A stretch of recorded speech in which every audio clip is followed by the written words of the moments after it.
Are we ever gonna have an intro? Is there always gonna be like you plus uh Goku into do we have housekeeping? Because I would listen to all the episodes back to back, and it was like you say welcome to the podcast. I play the Ultra Instinct sound effect, and then I ask, "Oh, do we have any housekeeping to do, or can we get right into it?" And then the episode starts essentially.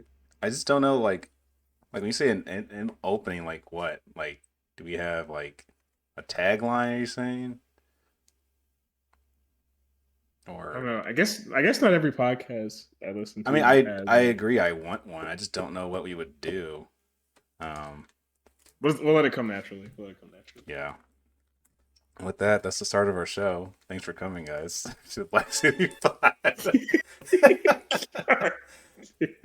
No, I won't do that to you. No, that's fine. That's fine.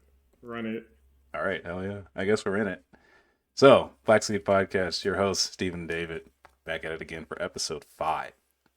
Bada boom. We're a whole nickel in. All right, that's the last one. I think. Yeah, we got our housekeeping in, our P's and Q's. The mix up. Well, here's a Yeah. mix up. Yeah, what's up? No, it's just we making it to episode 5 though. It's awesome I to think we're be doing here. really good. I know we have some silent viewers in the back, but just some behind the scenes stuff. We are picking up on views, so it's coming along. I'm confident that this is the show that I do that finally takes off. At long I heard last. I heard you had a story for us though. Oh man. So today I finally ran the ones with the Facebook Marketplace. Um, Oof. I thought I had this in the bag, right? So for the longest time, I'm a car collector. I'm sure you guys have figured this out by now. Um, I do enjoy finding good deals for cards. It's hard to do these days, especially for Pokemon because everyone's hip with it. Everyone knows, everyone knows what the TCG player is. Everyone knows how to Google eBay prices. Even children walk around with their spreadsheets in hands and a buck in the other one, ready to cash in on some lowly loser like myself. So, Sorry. but yeah, anyway, I was browsing around Facebook Marketplace and I saw that hey, someone was selling cards by pages, and the cards, I mean, it was listed as rare Pokemon cards, but um, they were you know they were worth a lot of like they had it was a lot of Gen 6, Gen 7 stuff, so that usually falls into like a weird category of like, yeah, there's a lot of super nothing cards in those series, but also a lot of high value cards for various reasons. It's either because it's Charizard or because it's a rainbow card that's a popular Pokemon, or maybe it's just one card that has a very low pull rate, or that one for sometimes for Gen 7, it's a card that actually was good and therefore worth money. A rare thing for Pokemon. But Right.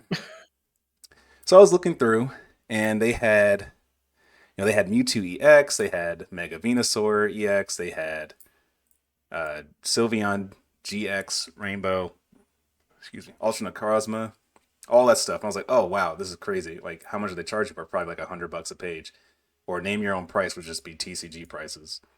And they were charging for their Charizard page, which had the movie edition Charizard GX, a level 42 Stormfront, I think Charizard, $30 for the page. And Right. I was like, okay, this something's up, or they just don't know what they have. And they were selling all the rainbow cards as a set for $10. I was like, okay, like even if this is a scam or something, like I gotta know. And the thing about Facebook Marketplace is if you don't get there immediately and put down, I want to buy this, you're not getting it. So it's 7 o'clock in the morning. I throw in my message, I don't hear anything back for like 2 hours. I'm like, all right, well, no big deal. And the seller is, I'm not gonna drop any names, but they were, some looked like some college girl who had just moved in, was trying to sell some stuff. I was like trying to formulate the story in my head about how she stumbled upon these cards, trying to sell them. It's like maybe it was some ex that she broke up with, and he gave her all these cards as a show of love. And she was like, I don't want this garbage, and then tried to sell it. I'm like, all right, cool. Like this couldn't go wrong. So this the start was first having to haggle because, and not even with the seller, because I sent a message out saying, hey, I would like to buy like these particular pages because I'm thinking these are gonna go really quickly. Let me at least say what I want. Therefore, they know, what's going on. So I wanted the rainbow cards. I wanted the mega set page, the Mewtwo EX and all that stuff. I wasn't gonna go for the Charizard because even if I tried to grab those, someone's just probably going to say, hey, I'll pay $100 for the page, and I don't care about Charizard that much. I don't care how much money I was gonna get for it. They can keep it. Um, so I get a message back saying, hey, like everything's still available, and of course, there's this guy who wants to buy everything. I'm like, of course, there's a guy who wants to buy everything. I'm sure that guy's sitting with $200, heating hot in his pocket, ready to blow and drive 22 hours from Illinois in 100-degree weather. Right, just to grab this card because he's got to make a deal. And, I'm thinking like this person's going to buy his card and just flip them. So I'm like, fine, whatever. But the person was like, hey, you messaged me first. It's first come, first serve. So like, I can at least make a deal with you on the rainbow cards and the mega set. I was like, all right, cool. And then I wait another hour and they go, so like they really want it. It's going to cost you instead of, with the $10 rainbow cards and the $5 mega page or EX page I was talking about, that would have been $15, but they were going to sell it to me for $40. I'm like, okay, that's fine because the Sylveon GX alone was $60. So I'm like, I don't care. I'm not going to tell them that because as much as I want to be, not completely obsessed with this hobby, I'm still trying to get a deal. I'm not chasing the bag. I'm trying to save my own, Not trying to go broke. Exactly. That's why I'm on Facebook Market in the first place. Yeah. Trust me, I would not be here otherwise. So I'm like, cool, sold. And I'm like, okay. So they go meet me at 11 o'clock at this location. I'm like, all right, fine. So I go get my car wash. I go drive around, and I make my way over there. It's a 30-minute drive. I'm thinking, okay, this isn't totally obsessive. Are gonna take off. This won't be an entire tank of gas. It's just a 30-minute drive back. So I get there. It's in this like really nice neighborhood. It's just those neighborhoods are like just now being built. Wow. Like the new suburbs type beat kind of a deal. Yeah. And I'm thinking, all right. So what does that sign throw for you as a buyer and them as a seller? This could be two things. This could be a kid who really doesn't know what they're selling, or this is someone who's just trying to flip, make a quick buck off of some idiot who's going to just buy anything. I'm thinking, all right, cool. It doesn't really matter like where the setting is. I can't really get a read on this, but I'm here now. I'm gonna get these cards. So I message them. I'm like, hey, I'm in the area, blah, blah, blah. And they go, okay, cool. Look, we're going to leave the cards on the porch. Just leave the money on the porch and you're good.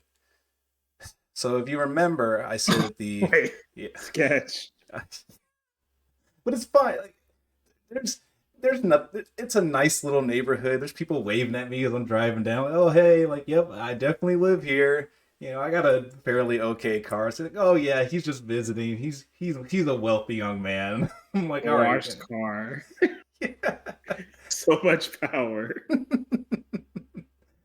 But so I'm like, all right, cool. So I'm like, and you remember like the seller, I'm thinking this entire time is some like my age college girl, whatever. So I'm like, all right, fine.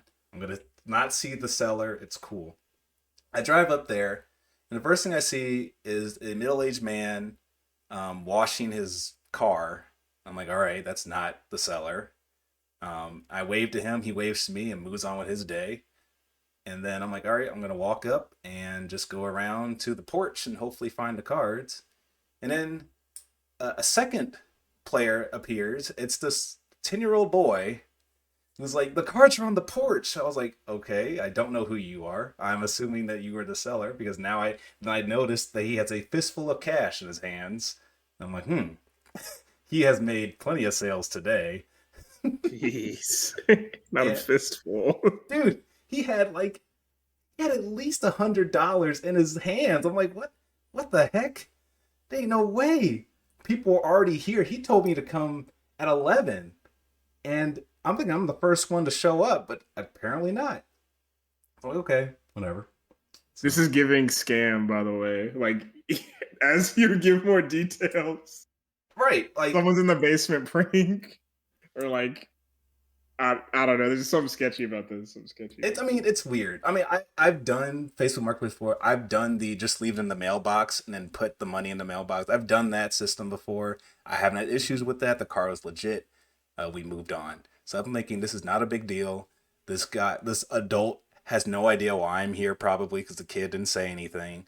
And the seller is just in the house and doesn't want to, meet Pokemon card collectors. I'm like, totally understand. Some of them are weird and quite obsessive with the game and will try to haggle you and nickel and dime you. So I'm like, fine.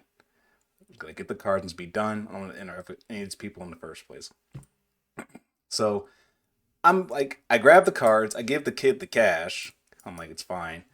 And I go into my car, and as soon as I turned around, this is how I knew things were like suspicious. The dad goes in the house, and the kid goes in the house, and the garage door is. I'm like, I'll go to the see you guys later, blah blah blah, whatever. And like, I hear the garage door just close. Everybody vanished. It just disappeared. I was like, that's odd. And I get in the car. I'm like, well, might as well look at my product before I drive off. The first thing I noticed was the Mega Venusaur had no gloss at all. And I was like, all right, this is definitely not a real card. I pull out the Mega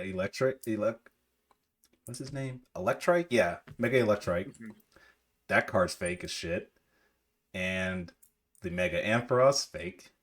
The Mega Mewtwo, surprisingly, was not fake. But I had already looked at the price for that card. It was $10. So I was already out.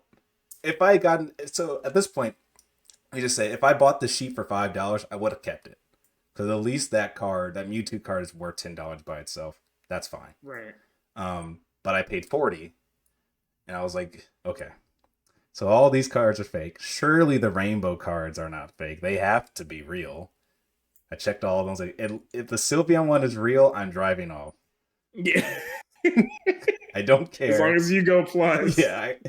If I come out ahead, I don't care. But of course, I saw it. I was like, yeah, I'll have to pull this out to know it's fake. Because I got kind of scammed on eBay before with a fake Leafeon card. And all those cards, it's annoying because online you can't see the textures if it's just a stock image, like on TCG Player. But those cards have really like very intricate texturing. This card was just, a plain old, it was a piece of cardboard. There was nothing going on there. Like, there was a gloss over it. It was bad. So I'm like, okay.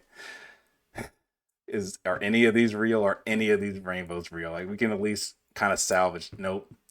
All right, cool. So I get out the car. I'm like, time out. What's Before up? you go further in this story, what's up? The dad being in on this scheme is crazy. I think he was, because everyone just going inside. Yeah. After the fact is insane. Well, this is what's also I think is crazy. This is why I think the dad was in on it. So I go back in, right? And I step on the porch. And the kid, and as if he knew I was coming back, the kid opens the door. I didn't even ring the Ring doorbell or anything. He knew I was coming. And I was like, all right. Maybe he was waiting for me to drive off. Not today, kid. So he was like, hey, what's going on? I was like, well, I don't know how else to, explain this or be nice about it. These cards are fake. So I'm hoping to get my money back. And just like that, I was like, oh yeah, sorry. I don't know what I'm doing. Here's $40. And then like I gave him the cards back.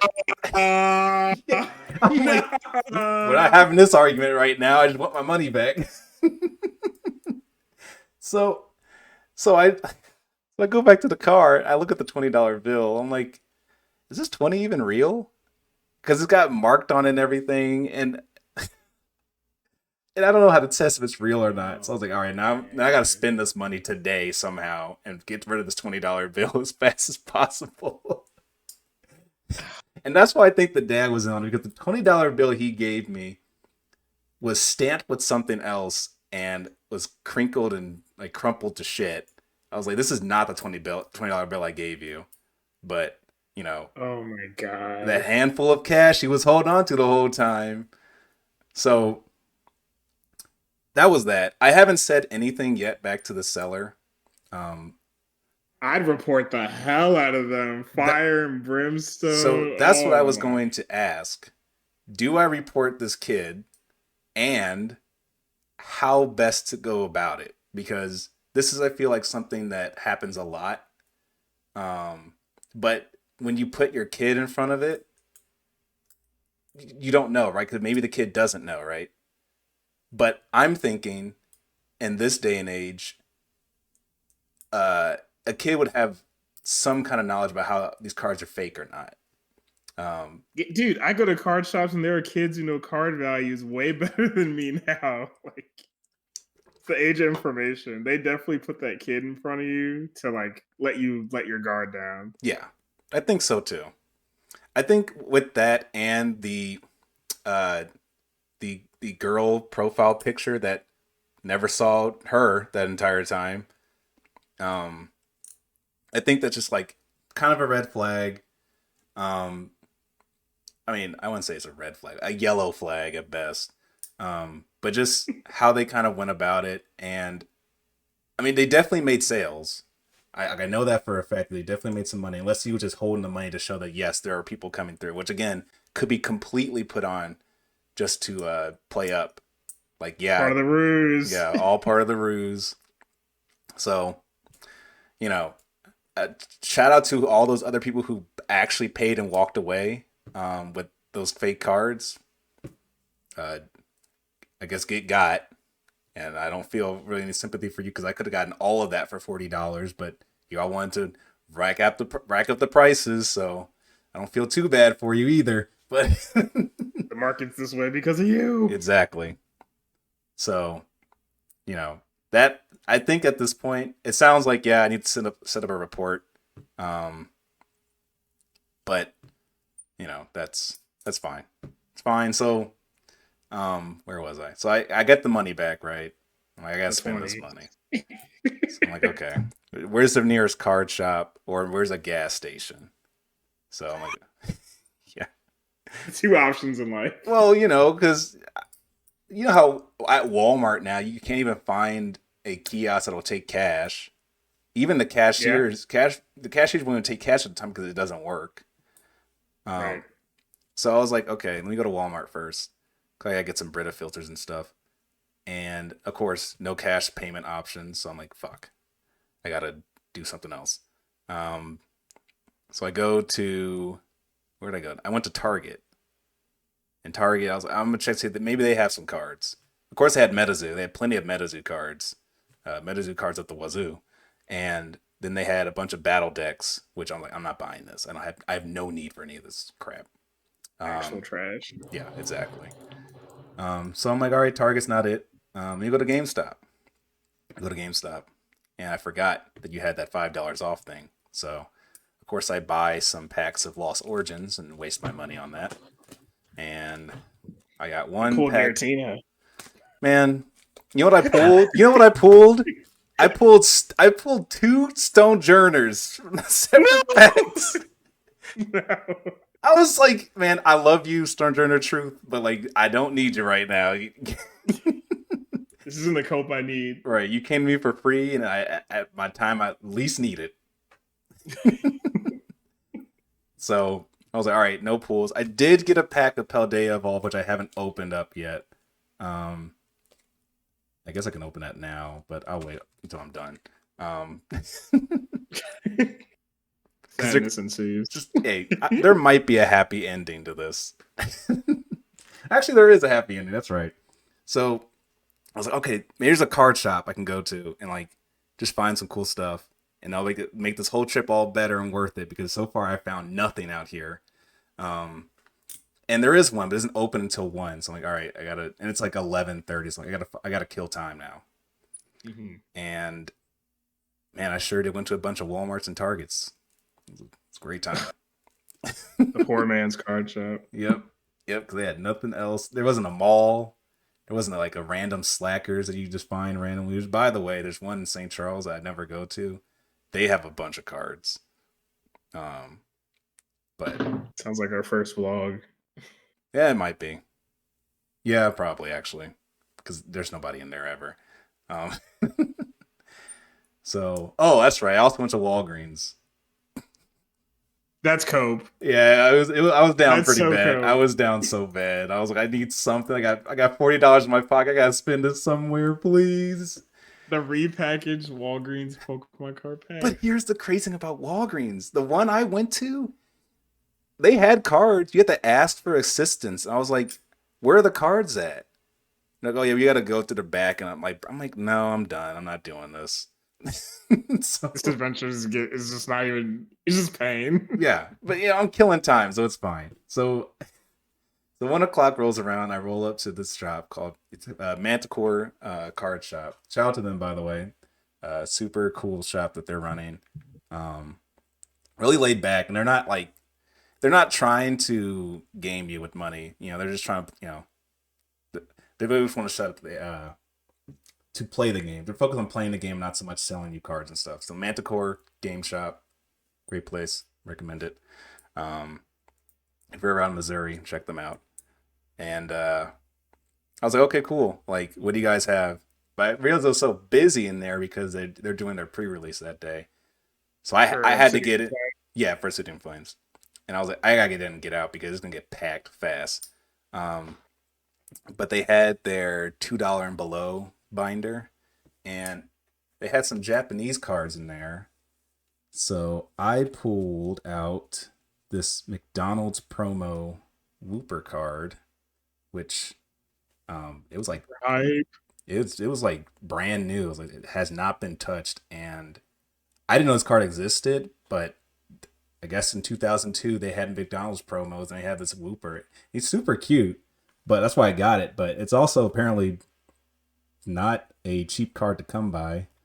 But so I was super happy about that. So I picked that up. I picked up this I don't know what you call it, e-reader Pichu card. I guess, yeah. I don't know. The artist is Atsuku Nishida. If I didn't butcher that. But first edition, small crease in it for $2, and the Whooper was $2 too. Super good grabs. And I found a Magearna EX full art for $1 and a couple other, really nice stuff. I walked out paying $6, and my wallet was still fat on the way out that door. So definitely was worth waiting around and going and then doing some window shopping for 2 hours to grab those. And then I went home. Oh yeah, that's right. So I had to get gas. So I went to a gas station and gave them the $20 bills. And they took it. That was the resolution. So all of that from an empty promise from a little boy to sell me some cards for $40. Time out. What time did you get home though? Because this adventure started at 7. Okay, so the adventure started at 7. I left the house at 9:30. I didn't get home until 2. Yeah, I didn't get home until 2. All because the empty promise. Dude, you can't. If I get look, I'll put in the comments a spreadsheet or something what the cards they were offering and their prices. You got to see, right? Because what if they are real? Right? Yeah, get those screenshots, man. Yeah, you're right. I should probably do that before they take the listing. They probably already did. But yeah. I did want to say, just because you brought up the artist's name, you do know this artist because she drew the light Dragonite, light Flareon. Oh, that makes sense. Yeah. I think she drew that Pikachu too. She did.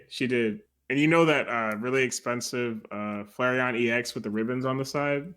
The alt art or the well, which one? Like, I guess it doesn't From matter. I think it's Gen 5 or 6. Yeah, from the Radiant collection. Yeah, from Radiant Collection. She drew that. Really? She drew some of the, you probably know this, some of the Delta species, like the Dark type Nidorino. Oh wow. Okay. I knew she was. I knew she was a mainstay for the card art.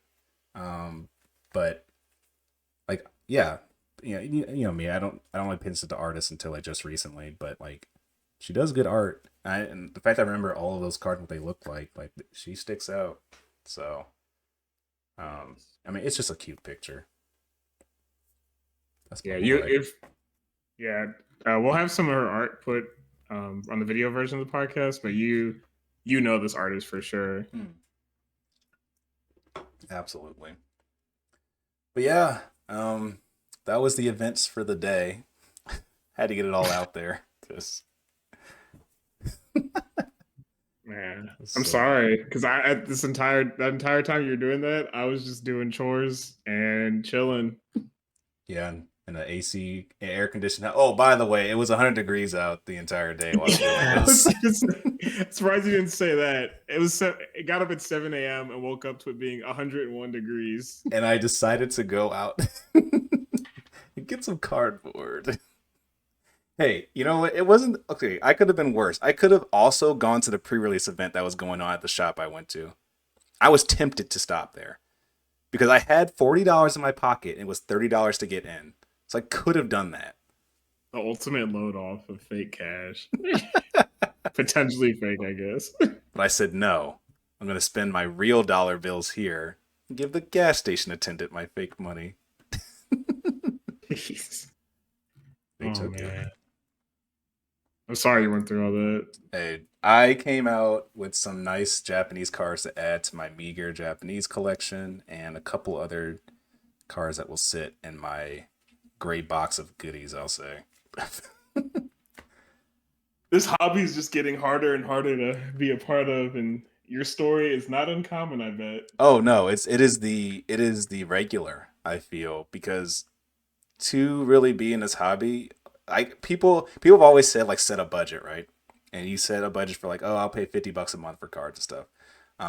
You can't do that. Like, I mean, you can. Like, if you're collecting a certain Pokemon or a certain bulk or a certain artist, it's definitely doable to collect for those. But almost all the time, you're going to have a big expensive card sitting and waiting to be purchased by you because it's either the artist happened to make a put art on like a full art that's like 5 years old, so you're gonna pay at least 30 to $50 for that.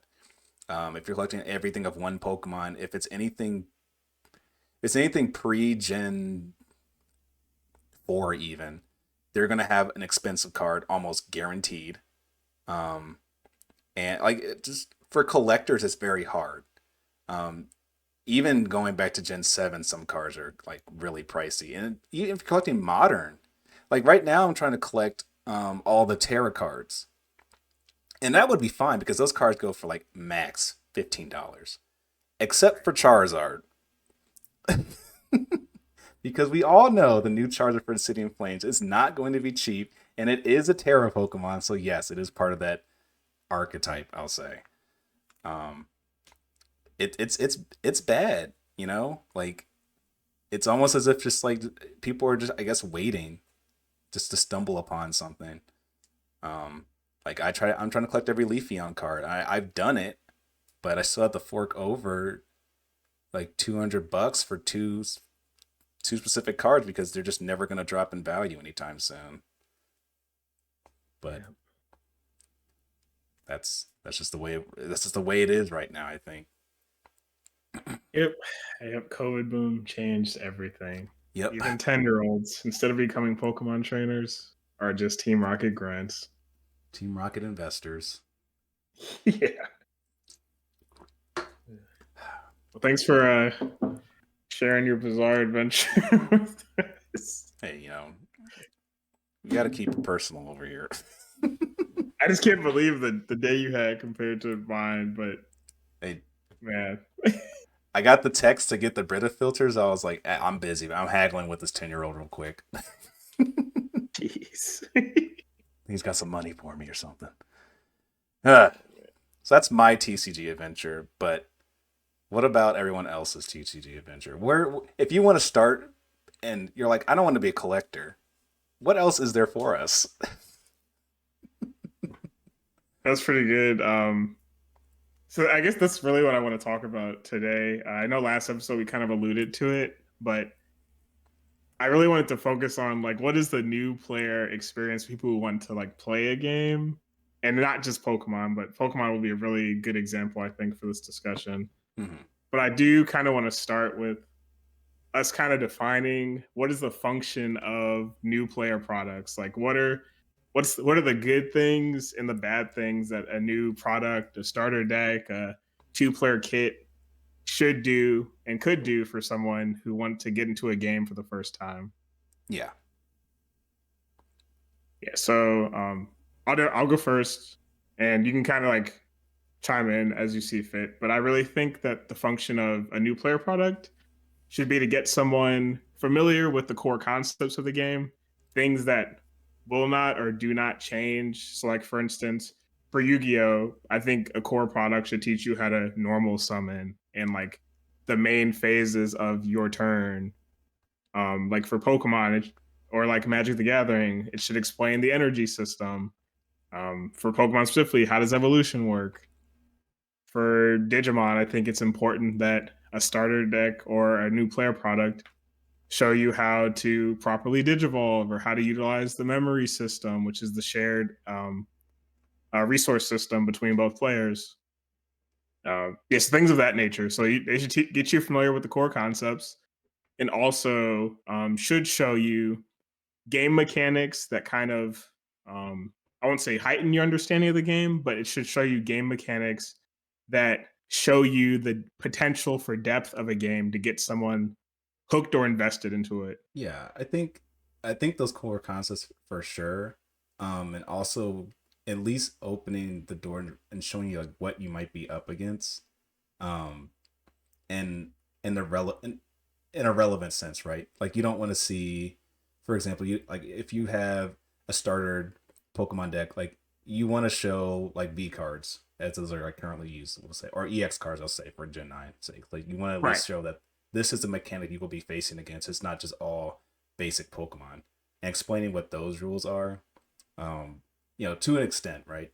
But I don't overwhelm them, but kind of give them a gist of like this is what you'll be encountering.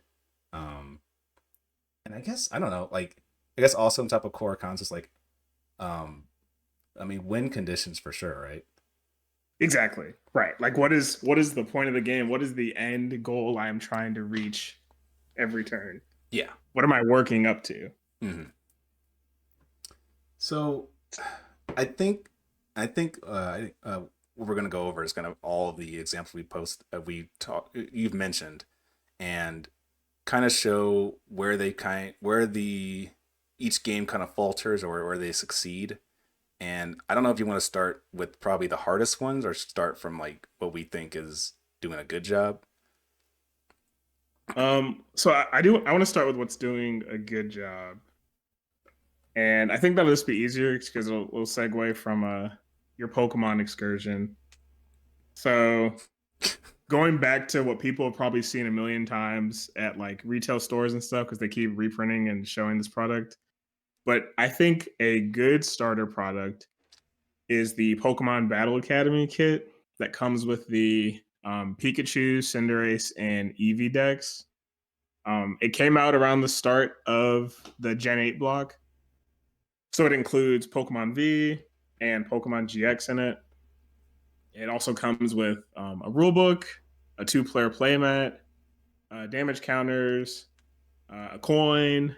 Might come with two coins actually. It also, like funny enough, comes with, and they're kind of cheapy, but still comes with a deck box for each deck, and yeah, obviously everything you need to play Yeah, essentially. exactly. Like you could buy this and I wouldn't recommend it, but you could roll up to your locals after you kind of get the thing.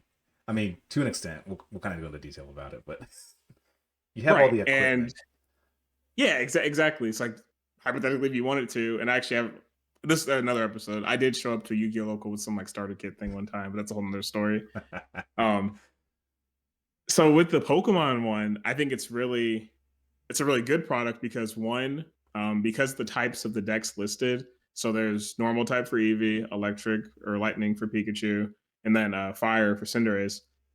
None of them have weakness over each other. So while it is a mechanic that is important to the game, it allows for people to learn the game without feeling like, oh, I'm just at an intrinsic disadvantage, or oh, I know that this is there, but it's a problem for me I can't overcome. Mhm. And this is like one of the good things about Pokemon because some of the decks include things that would give you type advantage or disadvantage. So I believe it's a Cinderace deck. It might be the Pikachu one, but the Cinderace deck includes like a one of a fighting type Pokemon that does well against the Eevee deck, but it's just one, Yeah. right? And then in the same vein, the Pikachu or Eevee deck has like Mewtwo GX, which obviously does well against like the one of fighting type in the Cinderace deck, right? Yeah. So it lightly sprinkles in the weakness and resistance system without it being like intrusive to the overall experience and focus of you learning how to play the game. Which I think is also reflective of, and well, I also think it's a good product. It's reflective of like the meta that the game in a competitive sense too, because like yes, weakness is an important thing, but I think someone learning the game does not need to learn about hard countering decks or anything like that. Like the odds of you, like you shouldn't build a deck off of weaknesses. You know, like that's not a core mechanic of the game. Like it's definitely a edge, but for a teaching mechanic, it doesn't have to be like, oh, just do this, right? You know, Right. especially Right. for Especially no, go on. oh, for the sense of Pokemon, I'll say. But yeah, you were saying, Yeah, especially for Pokemon because in actual competitive Pokemon, I think it's good because the way it goes is typically a meta revolves around like maybe like three or four decks, and it tends to be what is just the most strongest generalist versus like this is the strongest type in the game, or like this type counters all the decks of this type, you know. yeah, And this I is think recycling. that's yeah, like let's be honest, but I think it's good because like some decks will run tech cards to like hit weakness for something. So like for instance, the new Caesar coming out, some people are thinking of running it as like a one or two of just to hit over the Shin Pao deck, the Shin Pao Baxcalibur deck, right? Yeah, So the starter decks, while not exactly comparable in power to this Gen 9 format we're in, it gives you the core concepts for you to be more comfortable moving toward um, understanding like how a deck should be played and like the core concepts of the game. yeah, And in some regards, even a little bit of deck building, not good deck building, but like beginner deck building. yeah, absolutely. So yeah, I mean, I think this is a great intro point to the game, and I, I think it's just crazy that Pokemon did such a great job with this, considering how simple their game is. Um, you know, even in a competitive sense, like the game compared to other trading card games is a much easier pill to swallow um, Yeah. for what they're putting out. And I don't know if we're going to talk about it at all, but they seem to not think this is the case because I think they released a product, My First Battle or something like that, um, that dumbs it And you down want to go even. right into the bad, huh? Oh, I don't know if you had that on the dock, but No, no, keep going. But I think it's a horrible product. yeah, I think the problem, it's more of a company problem than like we, as what we mentioned before, Battle Academy is a great product. I think the company wants to dumb it down even further, which I think the wrong company is doing that. But they really emphasize trying to get people into the game and make it as easy as possible to do so. And double edged sword, but because they've released this great product, but also a product literally for 4 year olds. Um, but I think to not pull too far away from it, Battle Academy does execute well and change and addressing all of the rules that you will need to be aware of. in an actual competitive sense. And I don't know, what the card list looks like for trainer cards. So do they explain the difference between trainer cards and supporter cards? In the rule book they do that comes with the Battle Academy Okay, thing. because I feel like I'll take points off for that because it's very easy. I feel like to just drop like a berry or a how in there. Yeah, Just yeah. to kind of show that like yes, you can only play this card once. Only can play one type of this card once per turn, but the effects are much more powerful than, well, most of the time the item card you have in your hand. Um, but that again, that's like a mechanic that's like not necessary for the core concept of the game, but something there that should be kind of sprinkled in, I would say. Um, Right. but yeah, it does a great job. I have seen the product being used before. Um, like we said, stocked everywhere. Like you can't walk into a supermarket without seeing a billion copies of this. So it does a great job of at least opening the door. Um, my thing I would say is, do you think Pokemon really needs this product though? Because I feel like there's so many avenues to get into the game. Not well. Okay, let me rephrase that.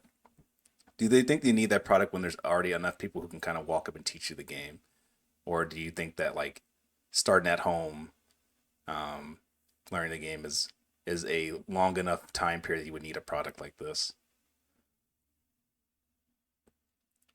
if that makes sense? I guess I'll say yes. I think this is a necessary product because, um, and I try to nowadays think from like the average consumer's mindset. Like for like let's say like for like our niece or nephew's birthday or like for Christmas or something, I'm not gonna go take them to a card shop and have someone walk us through a new TCG that we haven't played and teach us how to play. Like I'm going to likely look for something that does is all in one that we can do in the comfort and safety of our home.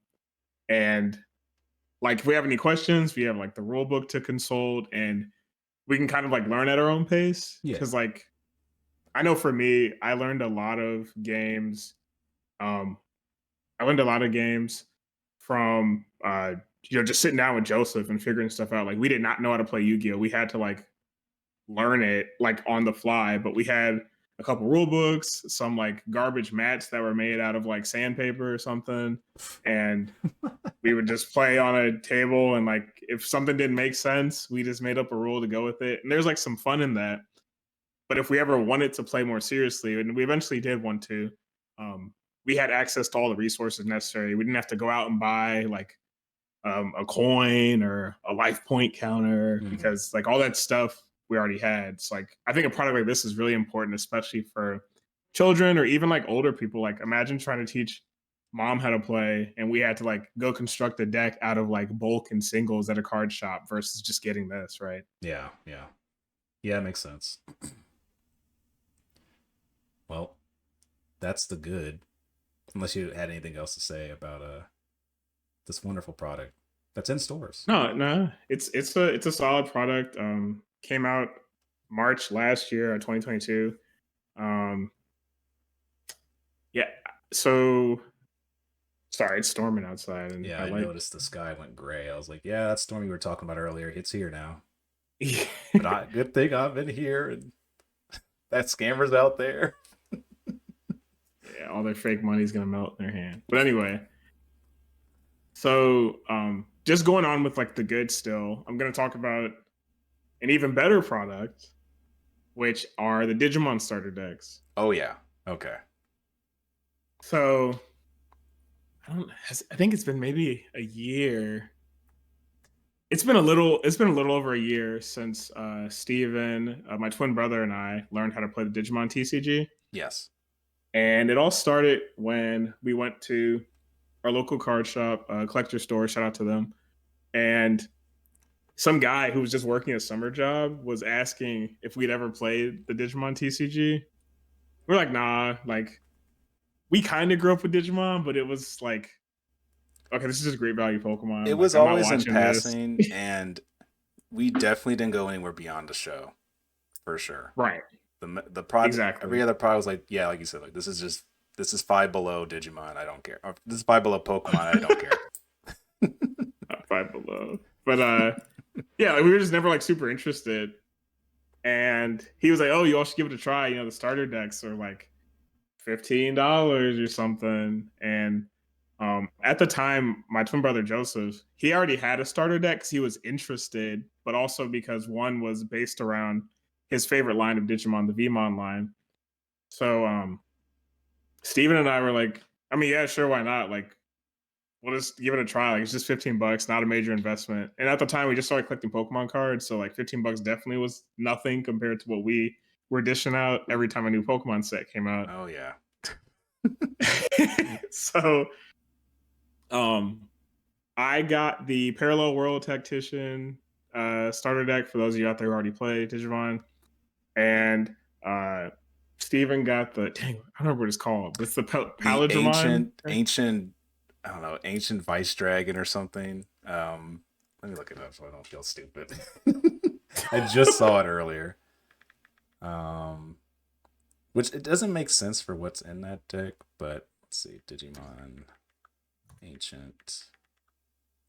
What's the starter deck? Ultimate Ancient Dragon. Ultimate Ancient. See, I was close. That wasn't bad. Yeah, not too bad. Shout out to you. I try. So, these starter decks came out at the same time, and one of them focused on a more like the Ultimate Ancient Dragon focused on a like mid-range, early game win type of strategy. It was more aggressive. And DNA. It uses, yeah, yeah. Well, I'll get to that. I'll get to that. Yeah, so, it's like it was more an aggressive deck where you're playing a lot of things for like low memory and you're like hitting like harder and reaching your win condition sooner. And then the Parallel World Tactician was a yellow purple deck, and it had like a slower win condition that once you got to the end of the game and you got out your big boss monster, you kind of just controlled the board and won that way. And the decks were like very comparable in speed. And these decks in particular introduced a new mechanic to the TCG called DNA Digital Evolution, or Jogress for Japanese fans. And it basically allows you to combine two stacks of Digimon cards and create like a big boss monster of some sort. Yeah. And it was conceptually, it sounds like it would be somewhat complicated, but these are the decks that we learned the game with. And it also introduced a new meta relevant mechanic that at the time was like, these were some of the best decks in the format, Imperial Dramon and Mastamon, respectively. And it was just so simple because it gave you memory markers. It gave you a full set of cards to play with, obviously. Mm-hmm. And it also gave you a makeshift playmat. And the really good thing about this product that I think is way better than the previous thing we talked about with the Pokemon one, in the Pokemon deck, you got a bunch of like one of cards. Like in the Cinderace one, you got one Boss's Order, one Cinderace V, one Professor's Research. You know, like, okay, that's fine, but once I lose it, then it's gone. In the Digimon starter decks, you got four of your core cards. You got two Gatomons. You got four eggs. You got an actual deck. Yeah, you got an actual deck that you would want like max ratio on stuff to see. Like, you could focus on the main point of your deck. Like, you could learn your deck's win condition while learning the game's mechanics without being muddled down with a bunch of like vanilla or like garbage cards. Yeah. And just want to say, how we learned, it had a great deck to learn with, but what I think is a amazing thing, all of the rules that we really needed, maybe a couple things here and there, everything was on the back. You got a rule card. It was the size of a trading card, but it had all the rules on how to start the game and play the game all on, well, like this little sheet of cardboard. Like it was so intuitive to learn to play the game. And maybe it's more to Digimon itself, but the fact that it could walk us through how to play the game just on those, not even a book, like just a couple of paragraphs. They did a fantastic job, just like opening the box and starting to play. Yeah. Great stuff. Yeah, like within like less than an hour, we were like just going back and forth playing and Yeah, like switching decks we're and running sets. um yeah, like it was a great time. And Digimon has continued doing this, and to even gas it up even further, these decks were like competitive. Yeah. Like these were things that you could play straight up, or these are things that you could upgrade very cheaply with like current sets or older sets. Um, A Both of lot. the decks allow for a lot of flexibility. Yeah, So I will say a lot of the cards that you get in these starter decks are you can still use them. Like I know this green and blue deck that I was running, the ancient Ultimate Dragon or ultimate, ultimate Ancient Dragon. Damn it. Asian Um, Ultimate Mega Super Remix Edition. yeah, hyper combo.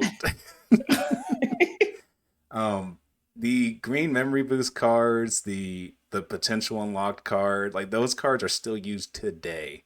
Mhm. A lot of the pieces can still be used if you just need like a filler card to get um, the better version of the card come out. You can use that card. Like, it is fantastic. I eventually migrated over to the Gallantmon deck. There are cards I'm still using in my current deck that are from the starter deck. Um, like can't say it enough as a starter product that once to our another point to keep people playing the game. This is a fantastic product. Yeah, yeah, and it was very very budget friendly too. Like $15, I can go to a tournament and not like get absolutely dominated. I Yeah, think was awesome. Another thing is like even with your Gallantmon starter deck, they have been consistent with making starter decks that are like at the level of the current meta. yeah, So like the most recent starter deck is the Beelzemon starter deck, and it was the best deck for like literally 6 or 7 months. And jeez, you would just go you would go to the store and spend like 20 or 25, $30 maybe, and you had a deck ready to play right out of the box that you go to a tournament with. That's not to say Digimon's like not a deep or like weak game. It's just Bandai nowadays willing to make starter products that don't alienate you from the current meta, but also is cognizant of the new player experience. yeah, and cannot give them enough praise for that. Um, any, I mean, honestly, like, do we have any qualms with this at all? Because I can't really think of anything. Like, it builds off of what you purchase at the start, which I think is amazing for a product to do. But usually, if a card games, what they're trying to do is to get you to like, okay, you know what to do with these crap cards. Go buy the good cards now. But it's such a welcome experience to have these decks and to walk away with them like, yeah, these are the cards I started with. Yeah, Like, yeah, I'm yeah. So I guess the only qualm I don't personally have, but I've seen people are like, and I don't think this is a legitimate qualm. Just to clarify, some people think it should have come with sleeves, oh, yeah, and I kind of get that because cars easily get destroyed, or for kids playing with them, or like what like life happens, whatever. Like all of a sudden, your $15 deck is like just trash because you still have to go out and buy like a $10 box of sleeves or something, right? yeah, Um, some starter decks, funny enough, which after these came out, I guess they did pay attention to player feedback, do come with sleeves. Like the Jesmon Ragnar Lordmon starter decks came with sleeves. The Beelzemon deck came with sleeves. So like that's the only qualm that I've seen that could be somewhat legitimate or like somewhat worthwhile to listen to has already been like resolved by Bandai Namco. So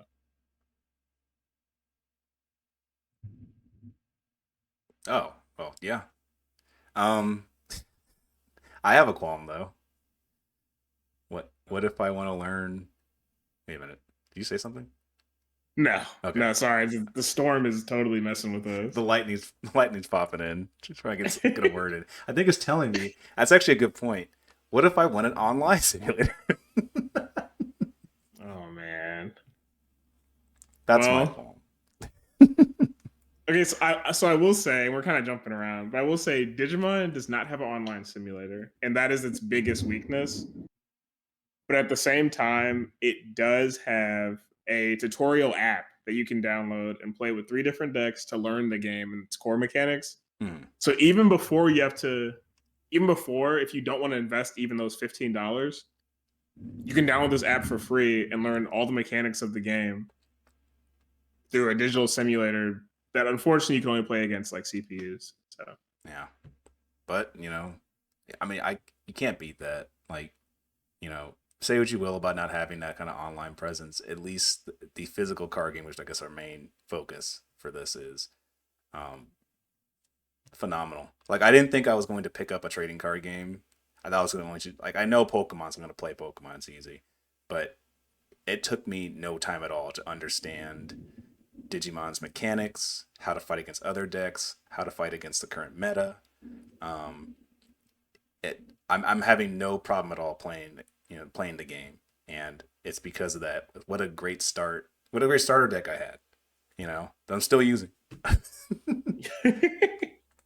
So yeah, I have.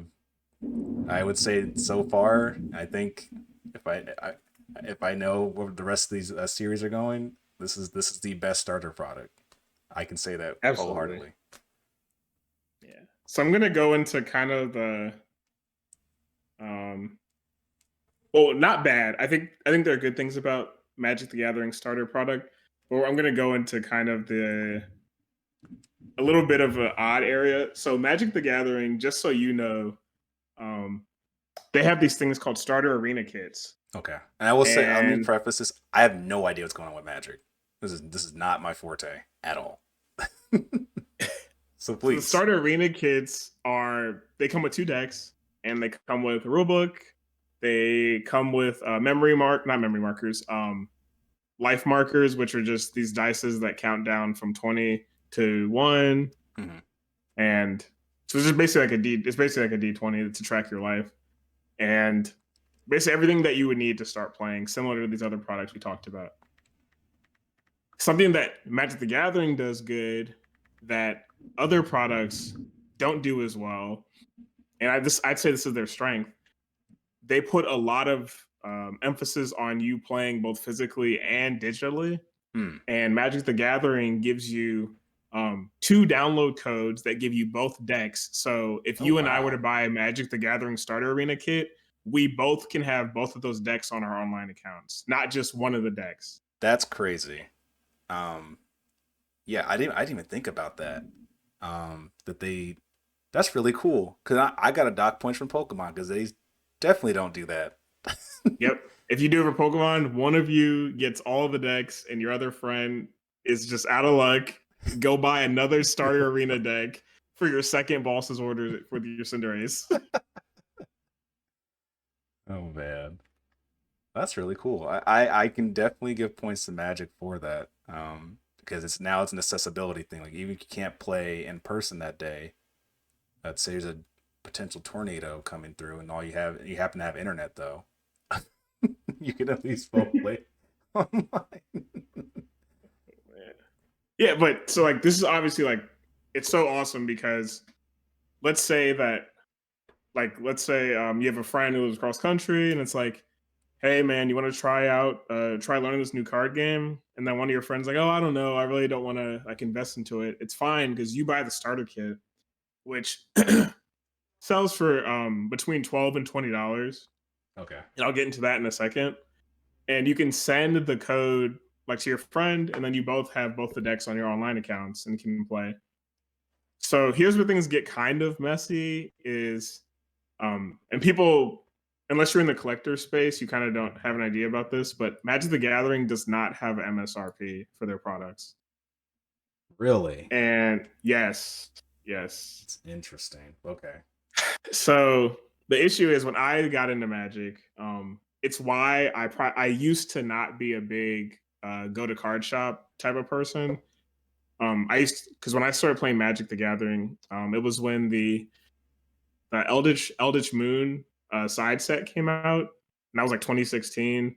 And I had to go to Walmart just to get a go get my like starter product because the card shops in the town I went to college in, Edwardsville, they had they had their stuff like super inflated, like $20 more than what Walmart was selling them for. And I was like, I can't justify this because I don't even know if I'm going to play this game for real. Hmm. So the same with these starter kits. Sometimes they're inflated because, Wizards of the Coast, all about their money. Some of these starter kits have different card rarities. So like two of the cover cards have like they're hollow foil, but Yeah. then two separate cards on their online listing at like Amazon and stuff are hollow foil. So for collectors, you have to buy this product twice at varying prices depending on the person you buy it from. If you wanted to collect hollows of everything that could be hollow in the starter deck, which is a bit odd, but for people learning to play, I think all of that is negligible because it won't matter if it's hollow unless you're trying to max rarity or Yeah, I anything. need to But give my new player friend the bum cards. He's just gonna tear them up anyway. So yeah. But the price that it is recommended people sell them at though is like $12, and I've seen this product anywhere from like $12 to $20. And some of these cards are like good staples and are splashable in other decks. Magic has a lot of different formats, so even if you don't want to play standard, you can play Commander, or you can play their Boss Rush format, where it's like multiple people against one person.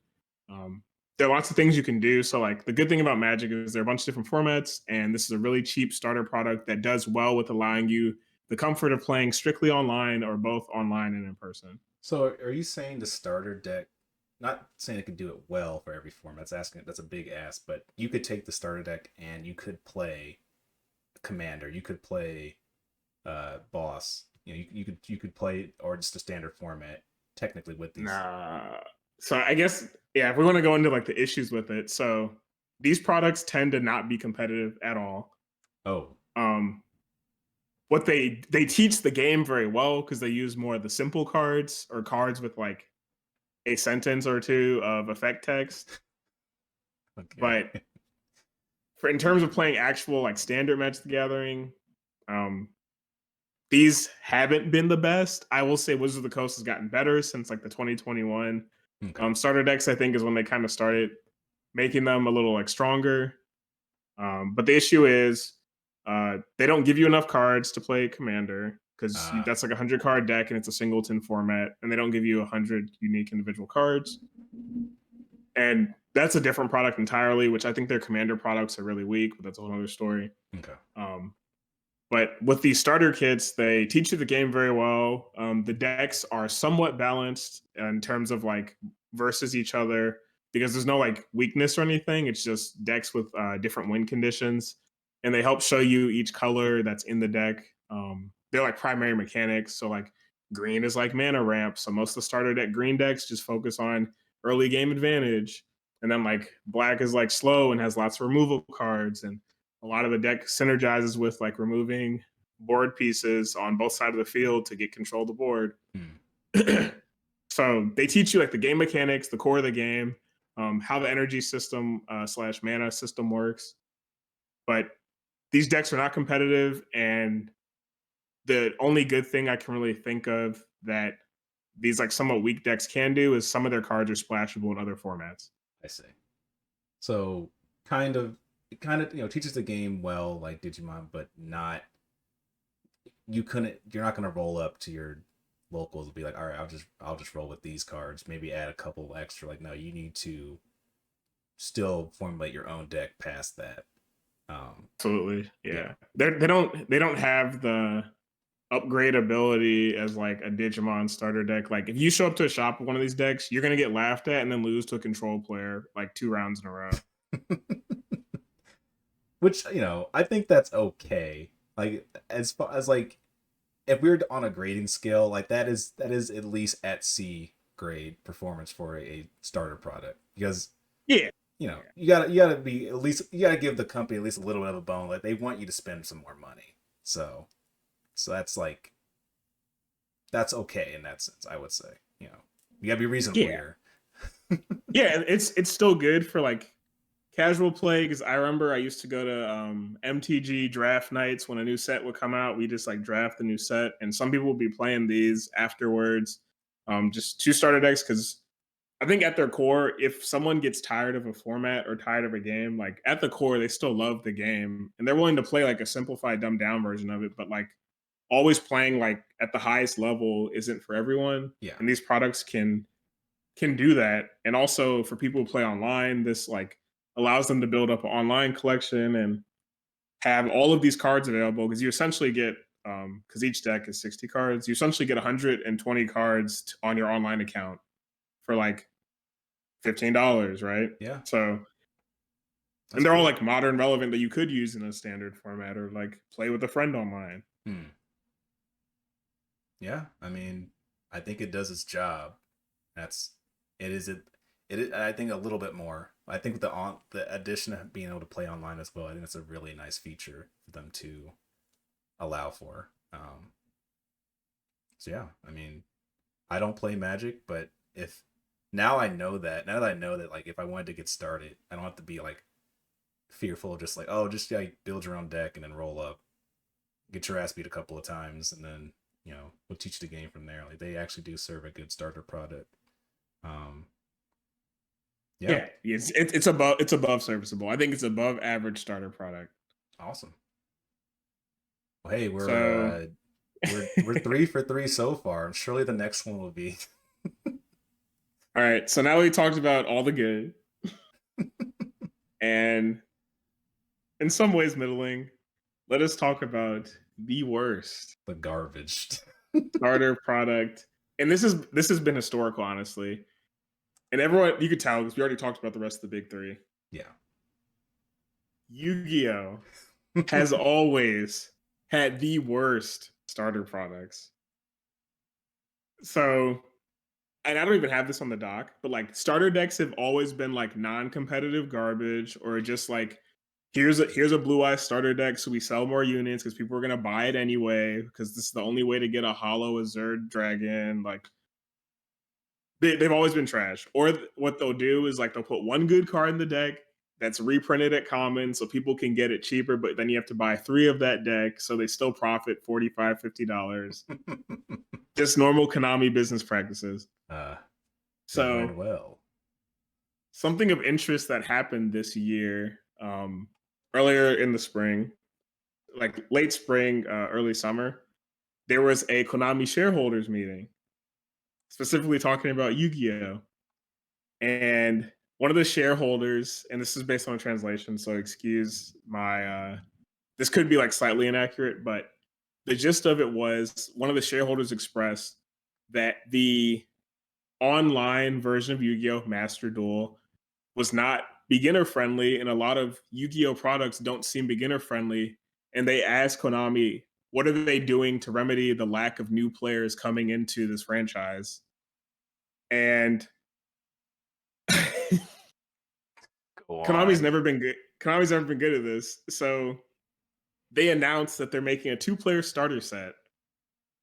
And on the front of this starter product, they have one of the one of I won't say broken, but one of the like staple extra deck monsters in the game that is by no means simple to use in any way, which is Divine Arsenal Zeus, Divine Arsenal and triple double A Zeus Sky Thunder, if people care about the full name, and then a Bartholomew. synchro monster, yeah, which is like from the Prime Heart series of cards, which also not simple to use because it's a sub archetype of the Starfrost archetype. Which how does this help new players? I'm gonna tell you right now. Once you got to Starfrost, I was like, oh man, and I'm a new player. I was like, what are you talking about? so so here's the issue though. Like, so man, this is so much to say. So with Divine Arsenal Zeus, like people already didn't understand and have quit Yu-Gi-Oh because of the new summoning types, which become core to the game for the rest of the game's lifespan. Yes.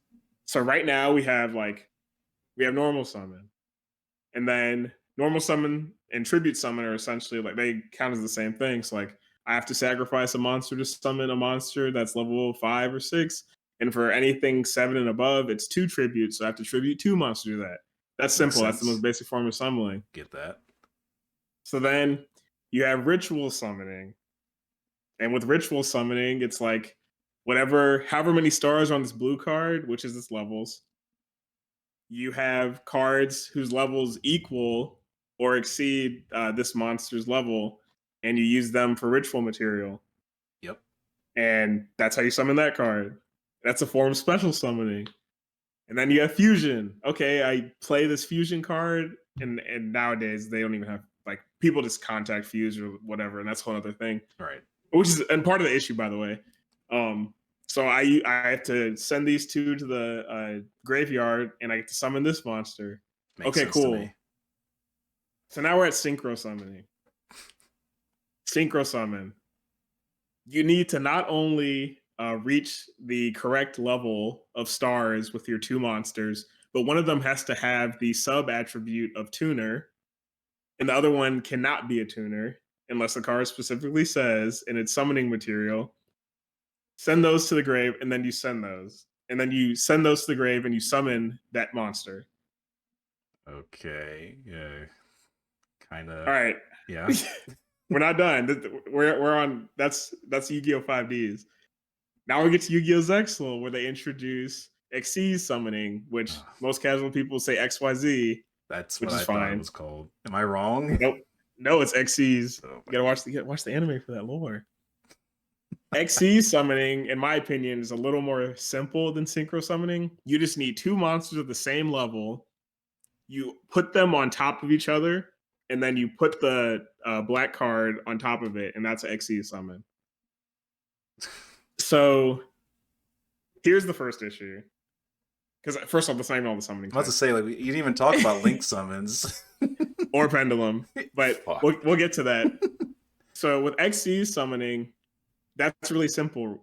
But then you have Divine Arsenal Zeus, which is not summoned that way.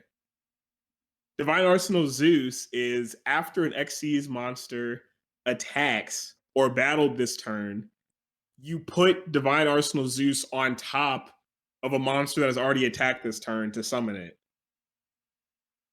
What? Does that make any sense to you? I mean, I sort of know, because I know there's main phase and then main phase 2, so I know that something's got to be happening there. So I understand. Yes, so stupid. Okay, yes. So here's the issue. Like, this is not a core aspect of Yu-Gi-Oh! It's one of the only monsters summoned this way, and it's also like it's not a traditional representation of this specific special summoning mechanic for Xyz summoning. And this is in a 2-player starter product. And the issue is, now we move forward to pendulum summoning. Pendulum summoning requires that you have two monsters who are now half spell card, by the way. Oh man. And they have these thing called scales on them. So there's like a red arrow and a blue arrow, and you place them on the leftmost and rightmost side of your spell and trap zone. And you're allowed to special summon once per turn as many cards as you possibly could who have levels in between the scales. Let's say I have a scale 1 monster, pendulum monster, on my leftmost pendulum scale, and a scale 8 on my rightmost scale. I'm allowed to summon as many monsters as I want from levels 2, 3, 4, 5, 6, and 7 onto the field once per turn.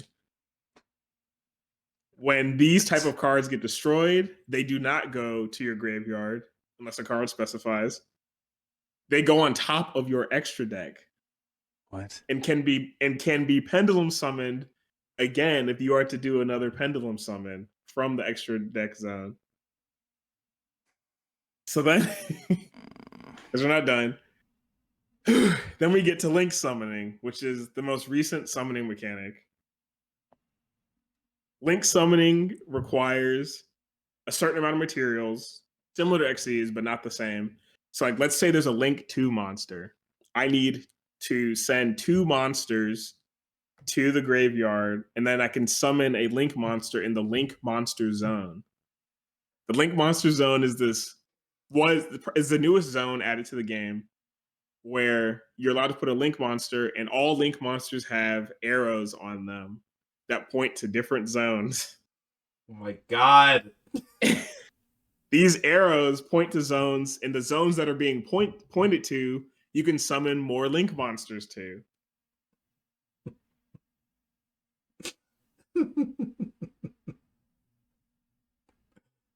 Did I lose you? No. Well. Well, yes, but okay. So here, Wait, I'm not done yet. I'm not done yet. So here's the thing with these Link monsters is Yu-Gi-Oh had a massive rule change that made it so any monster that I just explained from the extra deck could only go in those zones. So they had an entire format for like a couple years. I think it was 2.5 years or something, where you basically had to run Link monsters. And if your deck couldn't run them, then they were virtually useless or like could not be played. With a couple exceptions. Man. And so this immediately destroyed Pendulum decks, obviously. And this also made it so every time they made a deck or a card, they had to include a Link monster that was archetype specific for it. So they destroyed the game, and then a year later, they're like, actually, let's remove this rule from the game, and got rid of it. So when they make a 2-player starter product that has to encompass all of this, and these are all core mechanics, by the way, like you can't just like ignore some of these, because every deck now can do 2 or 3 of these summoning mechanics, by the way. How does a 2-player starter deck that now has Divine Arsenal Zeus as the cover card for it, and Prime Heart as the other cover card for the second player deck, how is this conducive to a good 2-player starter deck experience? Is the rule book in the whole box? Like, okay.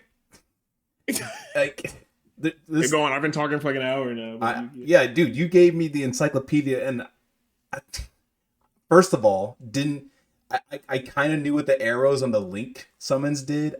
I had no idea what Pendulums did from just looking at that card. There's no explanation of that whatsoever. But my question is, there's no way you're fitting all that in a starter deck. Like, what? It's just not possible. There's too much stuff going on. There's too much stuff going on. I think for me, this is what kills my interest in Yu-Gi-Oh! Is there's way too much backlog of stuff I need to be aware of when playing this game. And I'm not like the smartest person in the world. I think I'm like pretty up there as far as like a normal average intelligence. But when I first tried playing this game and I saw the arrows on the Link summon, and I was like, can I summon this? And they were like, no. And I was like, well, the thing on the card says I can. It's like, no, this is incorrect. You can't place it there because you don't have a spot open or something like that. Like, these other games we've been talking about so far, it's like so easy to just kind of walk into, like, all right, just put that there, put that there. Yes, that makes sense. Yeah. Or the stipulation why you can't makes sense. You just went on a tirade for 30 minutes explaining why, like, so I can't Link summon something. It's just like, how is someone who's just starting to play this game going to understand any of this? And right. I'm sorry. No, I didn't make the game. I just play. No, it's fine. Like, you had me for normal. You had me for special, which encapsulates tribute and all that stuff. I'm like, all right, cool. I get that. Makes sense. We get to Pendulum, which I'm like, all right, I had to really try there for a minute, David. I'm sorry. I had to really like buckle down. Like, okay, do I understand all of this? I still don't, by the way, because I had to take you to Harvard. Oh, dude. I had to get a whole like bachelor's degree just to understand what you were saying with that. I was like, all right, cool. This kind of makes sense. But just visualizing doesn't make any sense. And then Link summons the whole other thing. And it's so. All right, let me just ask a single question.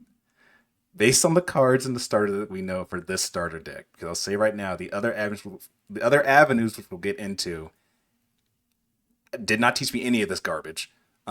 Does this starter deck at least attempt to explain at least a little bit of every single one of these mechanics through the cards that we've seen so far? No. Okay. And that Please is one of continue my then. issues. One of my issues with this product. So you have stuff like Manadium, Prime Heart, and then Divine Arsenal, Double A Zeus. But then the cards that have been revealed, just like, so this is like the top of the power level, or the two cards I just said. And then you have things like Gaga Magician, Dark Magician Girl, which was printed in like 2001. You have Quillbolt Hedgehog, Galaxy Cyclone, Magic Cylinder. These are cards from Yu-Gi-Oh's first decade. This is the 25th anniversary, and Power Creep this is the game with some of the worst power creep possible. And to your point, Steven, unlike other games that have set formats where cards rotate in and out, Yu-Gi-Oh does not. There is a ban list, and like if I wanted to, I could play a deck of cards from 2002, Chaos Invasion or something. But they have cards at the top of, or like in the most recent 2 or 3 years of meta. And then they have stuff like Dark Magician Girl, which, okay, she teaches me how to tribute summon. She sucks and is a useless card, and it'll probably get negated from Zeus or something when it comes out. And it apparently, based on the leaks, there are no new cards. This is only using cards from like the most recent format, but just randomly has like old traps and stuff that aren't even relevant to the game, because right now traps are horrible and too slow in the game because you have to set them down. You can't use them immediately. Which, by the way, So you that's a whole didn't. other thing. That whole explanation one, you didn't even talk about spells or traps. That didn't even come up. The one that came was like, oh, these Monsters go in the place where your spells and traps go. I was like, wait a minute. What? Yeah, because I didn't even get to like, I didn't get to hand traps. I didn't get to traps you can play from your hand. I didn't get to quick play, continuous, all the different types of spell cards. It's like 6 or 7 different types. Like none of that stuff. I didn't talk about the banish zone. And that's the crazy thing is, so like Digimon, arguably Pokemon, not really, but arguably Pokemon, Pokemon, Magic the Gathering, they tell you how to play the game on the cards because there's universal mechanics or keywords or things that are like easily understood. In Yu-Gi-Oh, every card is its own game. yeah, it's a new fighter.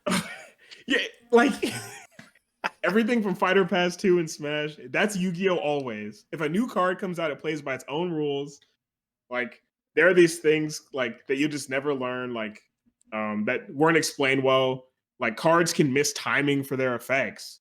There's a difference between a special summon and an inherent special summon. Like there are different timings for like during the battle phase or during the battle can be different things as well. Oh my Just God. based on like how a card reads. And it's a huge mess. So, can I make an analogy real quick? What's up? Pokemon, it's like riding a bicycle. Once you get deal done, you're done. Magic, I assume, it's like driving a car.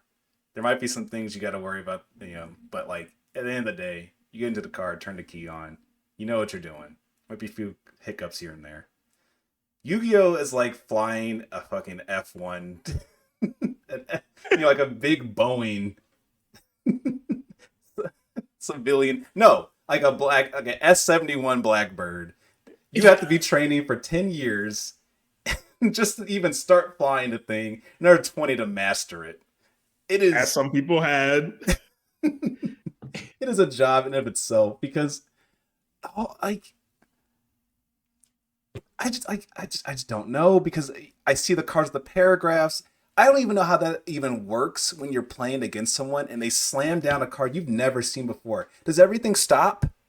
And you have to just learn, like, okay, like, what does this card do? How does it work with this? When does it work with this phase and that phase and stuff? Like, it is taking a chemistry course to read some of them cards and know exactly what they're doing. I could never be a Yu-Gi-Oh judge. I shoot myself.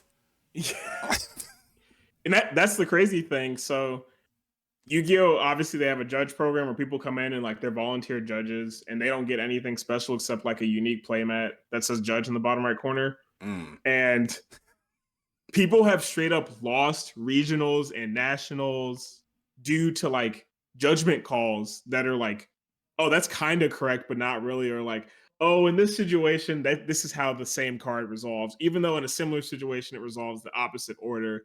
Like, it is the game is like such a mess for both new and old players that a lot of people just leave, and that's why there was this issue at the shareholders meeting. Like, nothing is allowing new players into the game comfortably because you come in as a new player, you get steamrolled, and that's kind of it. And this can kind of go into how Yu-Gi-Oh! Master Duel is a poor new player experience. And I guess this is a good time for you to share your Okay. Master Duel experience. Yes. So you're probably wondering, Steven, like, you said you didn't know Magic, which means you do know a little bit about Yu-Gi-Oh, right? So surely, I don't know why you're so kerfuffled by this situation. You've played the game. And yes, I have. I decided if I wanted to learn a game, I would have to go to an online simulator because at least any judgment calls or rulings, an AI would figure that out for me. So I wouldn't have to make something up and piss off the other player, make them quit. Um, so I recently downloaded and tried Yu-Gi-Oh! Master Duel. And I thought, hey, oh no. First mistake. I thought, hey, this game's going to teach me exactly how to play Yu-Gi-Oh! And get me into the door at least, right? Boy, how I was wrong. So I start out, go to the first tutorial. They teach me, here's how you summon a monster. I'm like, all right, cool. That makes sense. I've seen people do that in Yu-Gi-Oh! They teach me how to play a spell card, yeah, or any card really. You just set it, you're good to go. All right, I can only summon one monster per turn. Totally get it. All right, makes sense. I'm going to tutorial, and they're like, hey, pick a deck. And my options are the Blue Eyes White Dragon deck, a Synchro deck, and a Link Summon deck. And I'm like, all right, I'm at an impasse. Which deck should I choose? Now I went to go in totally blind, and I decided I will go with the Link deck because it seems that's the newest mechanic, and from my little bit of knowledge of Yu-Gi-Oh, I know the latest mechanic is probably the one that's going to win. So I say the Blue Eyes White Dragon deck is probably garbage, so get that shit out of here. Yes. Going with the Link Summon deck. You're onto something. I was cooking a bit, at least as far as the intuitiveness wise.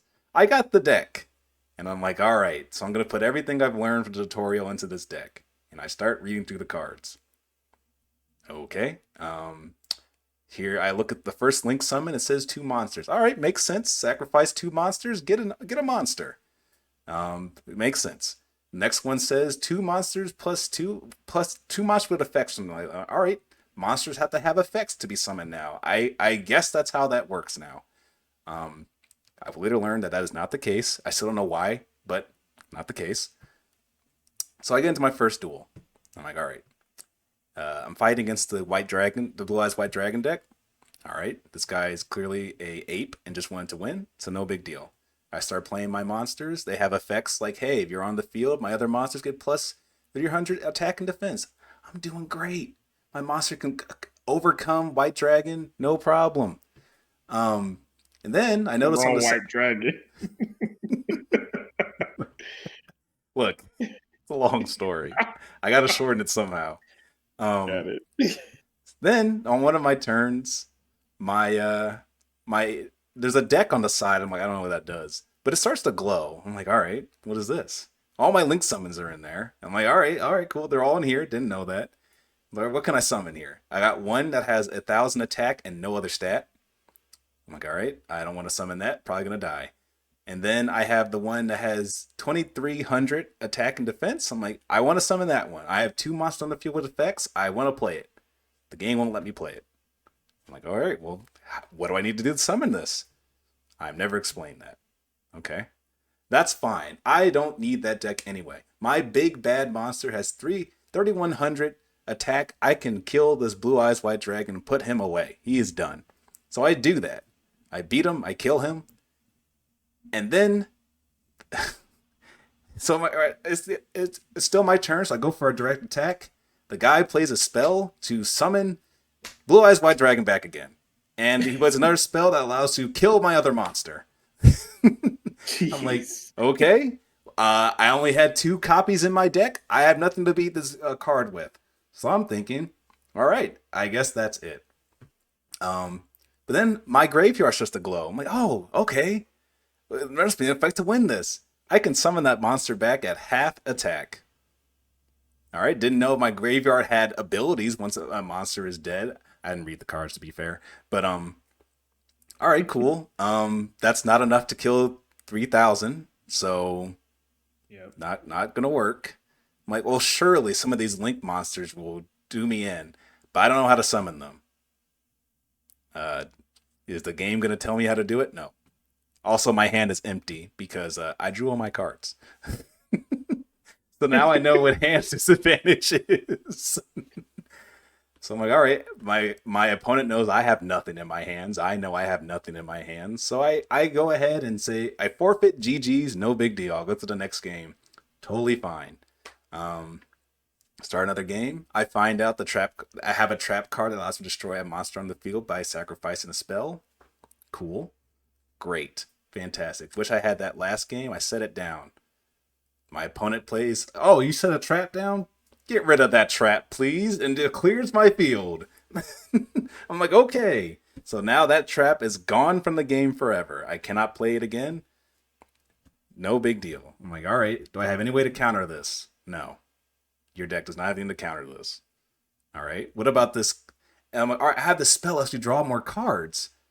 What does it do? Oh, you need to have a link summon on the field, and you need to have a specific one, and then allow these other cards in your hands and the other card in your graveyard. I'm like, so I stop. And I'm thinking this entire time, how would I know this if the computer wasn't keeping track of all this stuff? Because I'm not keeping track of any of this.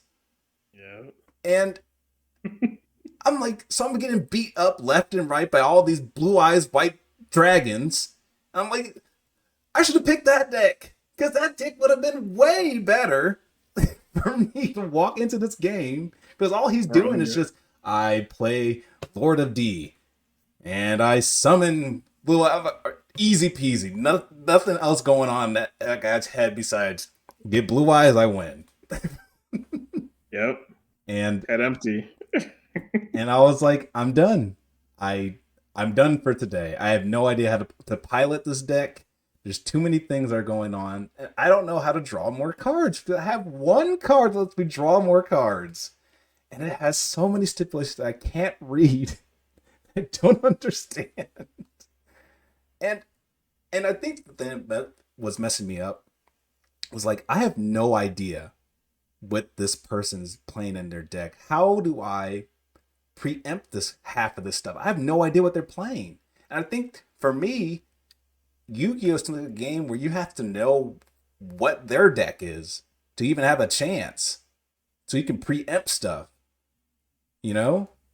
But yeah, and you just made such a good point earlier that you basically have to have been playing the game for the last decade to have any idea what's going on at the time. Yeah. And it's unfortunate because like that's true. Like it's a joke. Like two of the most used jokes is like Yu-Gi-Oh players don't read cards, and that in order to play Yu-Gi-Oh you basically have to be like a historian, right? Yeah. And it's unfair because you as a new player hop in. How are you supposed to know that you should have just got the Unga Blue Eyes deck if you wanted to win? There was no way for you to know.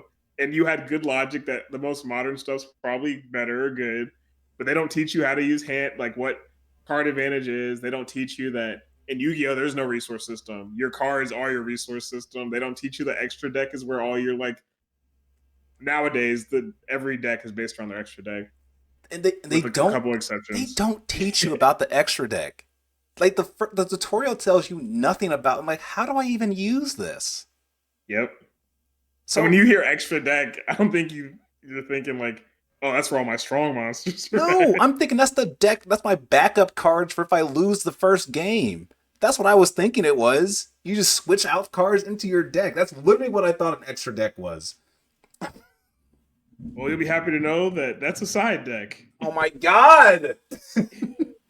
No fucking way. Which this is actually a pretty good transition. Master Duel does not have side decking, but in real life, Yu-Gi-Oh does. Hmm. And I'm not foreign to Yu-Gi-Oh. I've watched people play Yu-Gi-Oh. I've watched videos of like tournaments of Yu-Gi-Oh. Like they have to dumb down so it is one thing to watch, it's another thing to play because they have to dumb down so much stuff. And bless their hearts, because I didn't understand any of this going into it, and I cannot stress how bad that first tutorial is. It doesn't teach you anything. It teaches you like season one Yu-Gi-Oh! Like just have a stronger monster on the field that cannot be killed and you win. Yep. That is it. They teach you addition and subtraction. Yeah. It teaches you Now go play quantum physics. It teaches you a 5-year-old's understanding of Yu-Gi-Oh! That is it. It doesn't teach you anything else. It briefly explains sometimes monsters in the graveyard have effects or spells do. I'm like, fine, whatever. Like that might play a part somewhere, but they gloss over it. And all this other stuff that they hand you as your starter deck, they don't teach you, and it's like it's oh, it frustrated me so much. I haven't played it since. I was going to play earlier today, but no. Besides the fact that I had my own adventure in Pokemon, I just it is such a barrier to entry to even want to bother. And I'm sure there's other tutorials in that game. Master League can help me out, but no. Oh, really? So I'm that so side serious. mode is no. The side mode. Okay. Are you fucking serious? So they have a side quote unquote story mode of like, and it's more interesting to people who are already fans, where you get to play with some of the decks that have like lore or story to them, and like you get to play like duels that play out in their lore. But No. in terms of tutorial, they give you out of all the games we talked about today, they give you the least competitive decks that could never stand a chance going against a 12-year-old who's been playing Yu-Gi-Oh for a month more than you. And they basically just throw you out into the wild after the initial tutorial.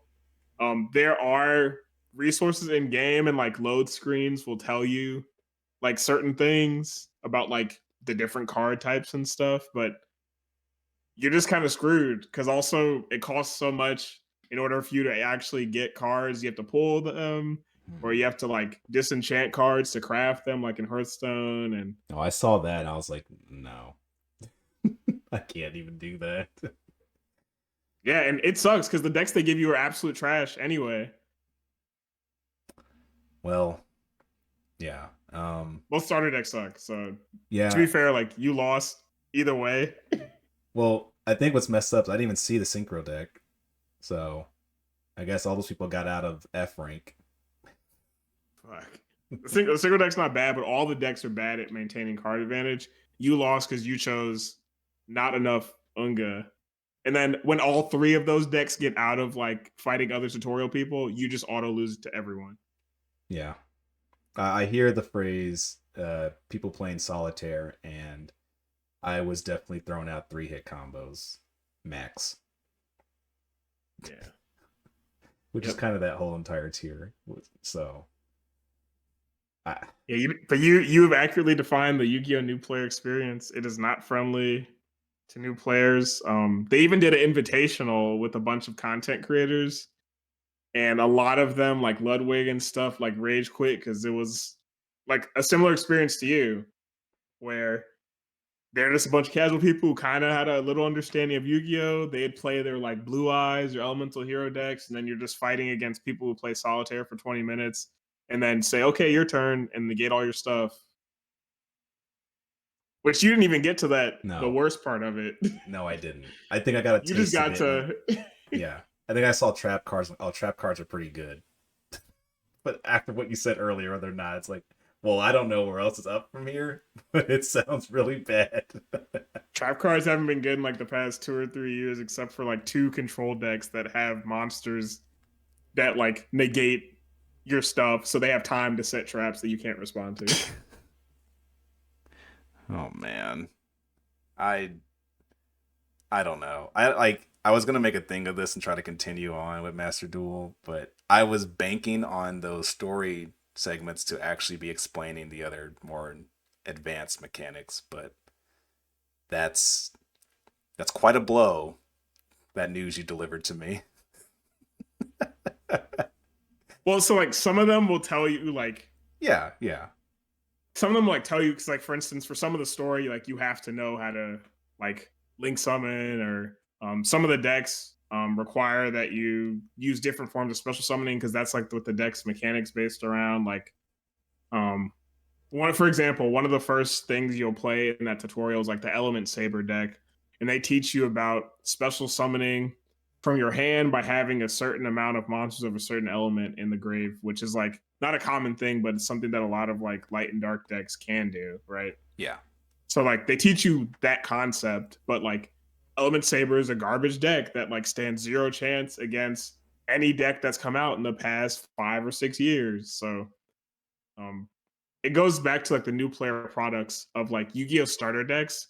Like up until like from its inception until like 2020, arguably up to now, like some of these decks still have like vanilla cards or like just useless pack filler cards in the starter decks. Man. So, and I'm not gonna throw Konami a bone because I think they're a terrible company, but Komani. but they kind of screwed themselves over, right? Because since there's no rotation, Yep. you have to explain now and you don't have a good starter product. You have to explain all these rules somehow, like because as it stands right now, I don't know how to pilot my Link Summon deck. Even a starter Link Summon deck, I don't have a good enough grasp or a good enough tutorial to kind of give me an idea of what I should be doing just to get those monsters on the field. And that's really bad. Because it's one thing to be good and win. That's like, okay, fine. Like if I can't get good and win, it's fine. But if I don't even have the idea of what I should be set up to get the actual thing, my core point of the deck to at least start working, the engine. I mean, how did that get through? Right? Because that's not teach me anything. That means I just wasted picking that starter deck just to lose until I get lucky and find someone who doesn't know how to pilot a Blue Eyes White Dragon deck.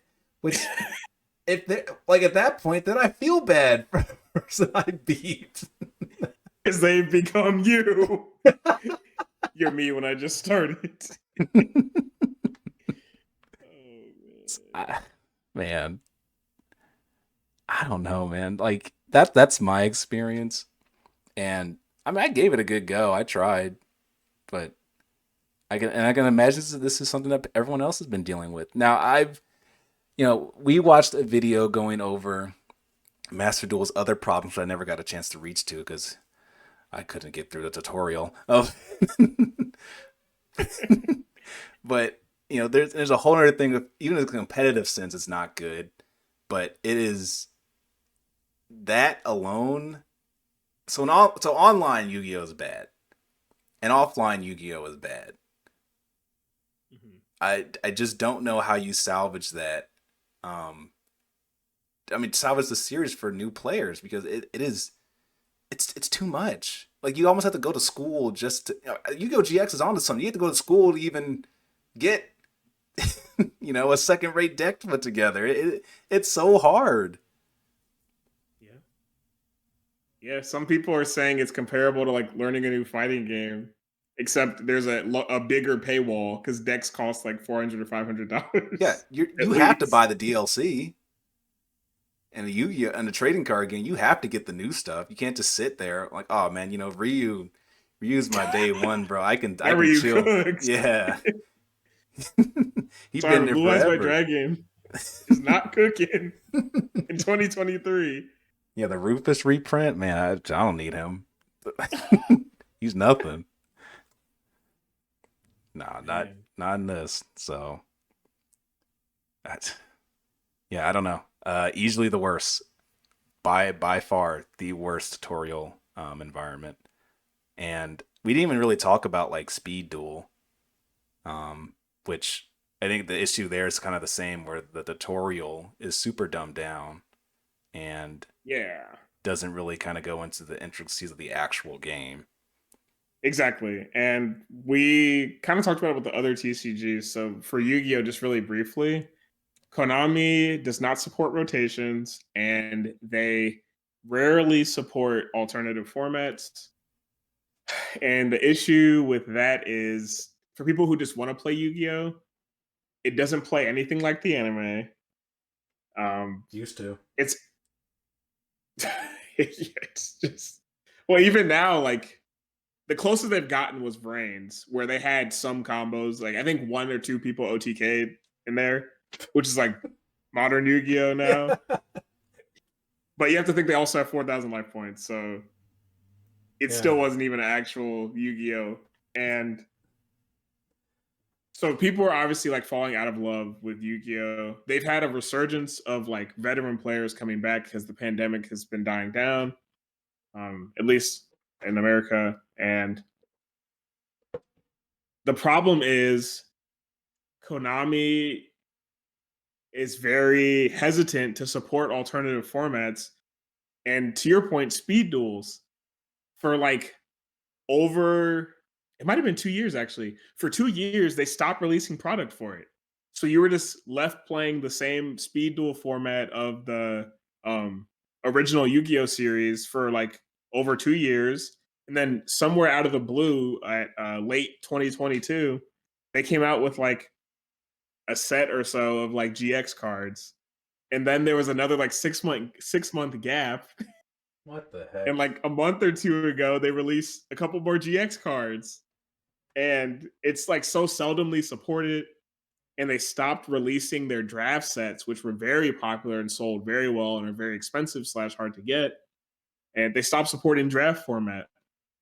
And at the recent YCS, which is their World Championship Series, they did have a side tournament for an unofficial fan made format called Edison format, which is like what people call like the glory days of Yu Gi Oh! Um, and they had a side event for that, which apparently was very successful, but they're still hesitant to like provide like real prizing for it and like actually make it a official thing. Like Magic the Gathering has a million of officially supported formats, not a million, but there's a lot of officially supported formats, and they just like cut these things out because these things don't help sell product. And that's kind of what it comes down to. If we keep everything legal, people will always be buying everything, you know? Yeah. But it's not everyone. It's, I guess, everyone, since it's everyone who's already in, you Yeah, know? once you're locked into Yu-Gi-Oh, you're just kind of like locked in. It's addicting if you're good at it. I guess. It you do, or like, you should get like a college certificate for knowing how to operate Yu-Gi-Oh at a competitive level, I guess, because it, Well, my college certificate expired then because well, yeah, because you didn't buy the DLC. yeah, yeah, yeah. Power creep's very extreme in it, but I will say, just back to the new player experience. Um, sorry you had to go through that. I think I that could be a good, a funny YouTube series if you like seeing Steven suffer. So make sure I you say that in the comments. yeah, I guess I could try again. Give me a reason to. Yeah, I think definitively Yu-Gi-Oh has the worst new player experience with both its products and its online simulators. I mean, I was staring at the screen like, what do I do? My extra deck is glowing, but I can't play. Man. Oh man. So, yeah. No, not for grown ass men coming into Yu-Gi-Oh. I can't imagine what a child, like. No, it's not. It's not a children's card game. Yeah, it is no longer. Oh man, yeah, I'm not going to talk about like how the anime is not good marketing anymore, but because it's not accurate. The anime is not accurate to like the actual gameplay. What, I But don't I don't get to ride on a motorcycle on summoning cards. What? well, like the pace of the game Yeah, is just yeah. completely not aligned to what actual Yu-Gi-Oh is. Dude, people will play 2 cards like you got a whole ass hand. Ain't no way you brick like that. What kind of deck I'll put is you? 2 cards face down and summon a monster and face up defense, which is not a thing you can do in actual Yu-Gi-Oh, but just in the anime you can to sell product. Face down defense mode, and I had my turn. Like, all right. Yeah, but since we kind of talked about digital simulators, kind of, and we already talked about Digimon not having one, and we talked about Yu-Gi-Oh Master Duel. Uh, do you think Pokemon TCG Live does a good job for new players? I think it used to. Um, and I remember the tutorial. I think it's less of it doing a good job and Pokemon just being really simple. That's a Because good point. yeah, because the way like they it's hard. That's why I guess my thing was like, why does Battle Academy need to exist? Because and I think it does. To your point, like the points you made were good. There's a reason why there should be a tutorial within a controlled environment that people can take the time to learn and not be forced through a couple of text boxes, even for like Pokemon TCG Live. I think TCG Live does an okay job of walking through the mechanics. I think honestly, we're gonna keep doing this until they make an entire new client. But TCG Online, the original one, had a much better experience when they let the player start playing the game, because once you get out at that point, instead of what Live does, which gives you a bunch of meta-esque decks to use, they set up this tournament mode where you can play against CPUs with decks that they give you a couple of decks to try, and then they give you three to use. They're not great, but they're good enough to win, and they teach you all the mechanics of the game because of the decks you're playing against. And then if you want to, you can expand and buy the other theme decks to try against these other players. And if you had trouble with a certain deck you played against, you can play against them again at a harder difficulty to get better at it. Or learn to use a different deck or something like that. And I think that is the best way to get you to try new things and play with the cards they give you, because they give you everything. But in Live, they give you decks that are like, this is what like is tournament viable, and just throw it at you. And you like, there is some piloting you have to do with these cards, especially like with V's. I mean, you're not playing solitaire like Yu-Gi-Oh, but you want to play, your supporters get your hand as fat as possible, because there's only one card in the entire game that's going to even attack your hand. But like, I think it used to do a good job, I would say. Now it's like, yeah, here's like a Dialga V-Star deck you can run, I guess. Have fun with that. Play whatever you want. And then they throw you into the online for ranked. And ranked has the first level of ranked, and I hate to give points to Yu-Gi-Oh, but Yu-Gi-Oh, at least your first level of ranked, you're only fighting against the other 3 starter decks. And TCG Live, you could fight a Mew deck, and Mew does a whole bunch of stuff that you're not even aware of. What the hell is Fusion Strike? What the hell are you talking? He's taking moves from the bench? What? And God forbid if you have to fight a Lost Zone deck for your first time, you're gonna hate those flowers. It is uncontrolled to an extent that thing is really bad, and somehow makes that experience bad for new players. But I will say it's better than Yu-Gi-Oh! Master Duel. But overall, but they had a better experience before, so I see it best. I see it best. Because for me, I know how to play Pokemon, so I see those starter decks, I'm like, whatever, that's fine. Like, this is just a deck I can use. But someone starting new, I feel like you're overwhelmed by how many decks you get. You get like 12 different decks to pick from. Yeah, like one for each type at least, right? Yeah, exactly. And it's like, I don't know where to start. I guess you could just pick one and go with it, but it's too open ended. But they did. I think they did a bad job for that new player experience, and they don't even give you the decks that are good. Yeah. So yeah, and I just think It's interesting because some of our friends who learned or tried to learn TCG through this online simulator, there was just a lot of things that didn't translate well because of how many decks there were. Yeah. To your point, I never thought it was an issue. Like, oh, you should just have all the options. Like, you should be able to pick whatever you want. But like, some decks operate very differently. Like the Miraidon EX Thunder deck is very different than the Terra Arcanine Fire deck, which Yeah. is like, just like a more aggressive deck. And like how like And let's use this for an example. Like, how are you gonna know?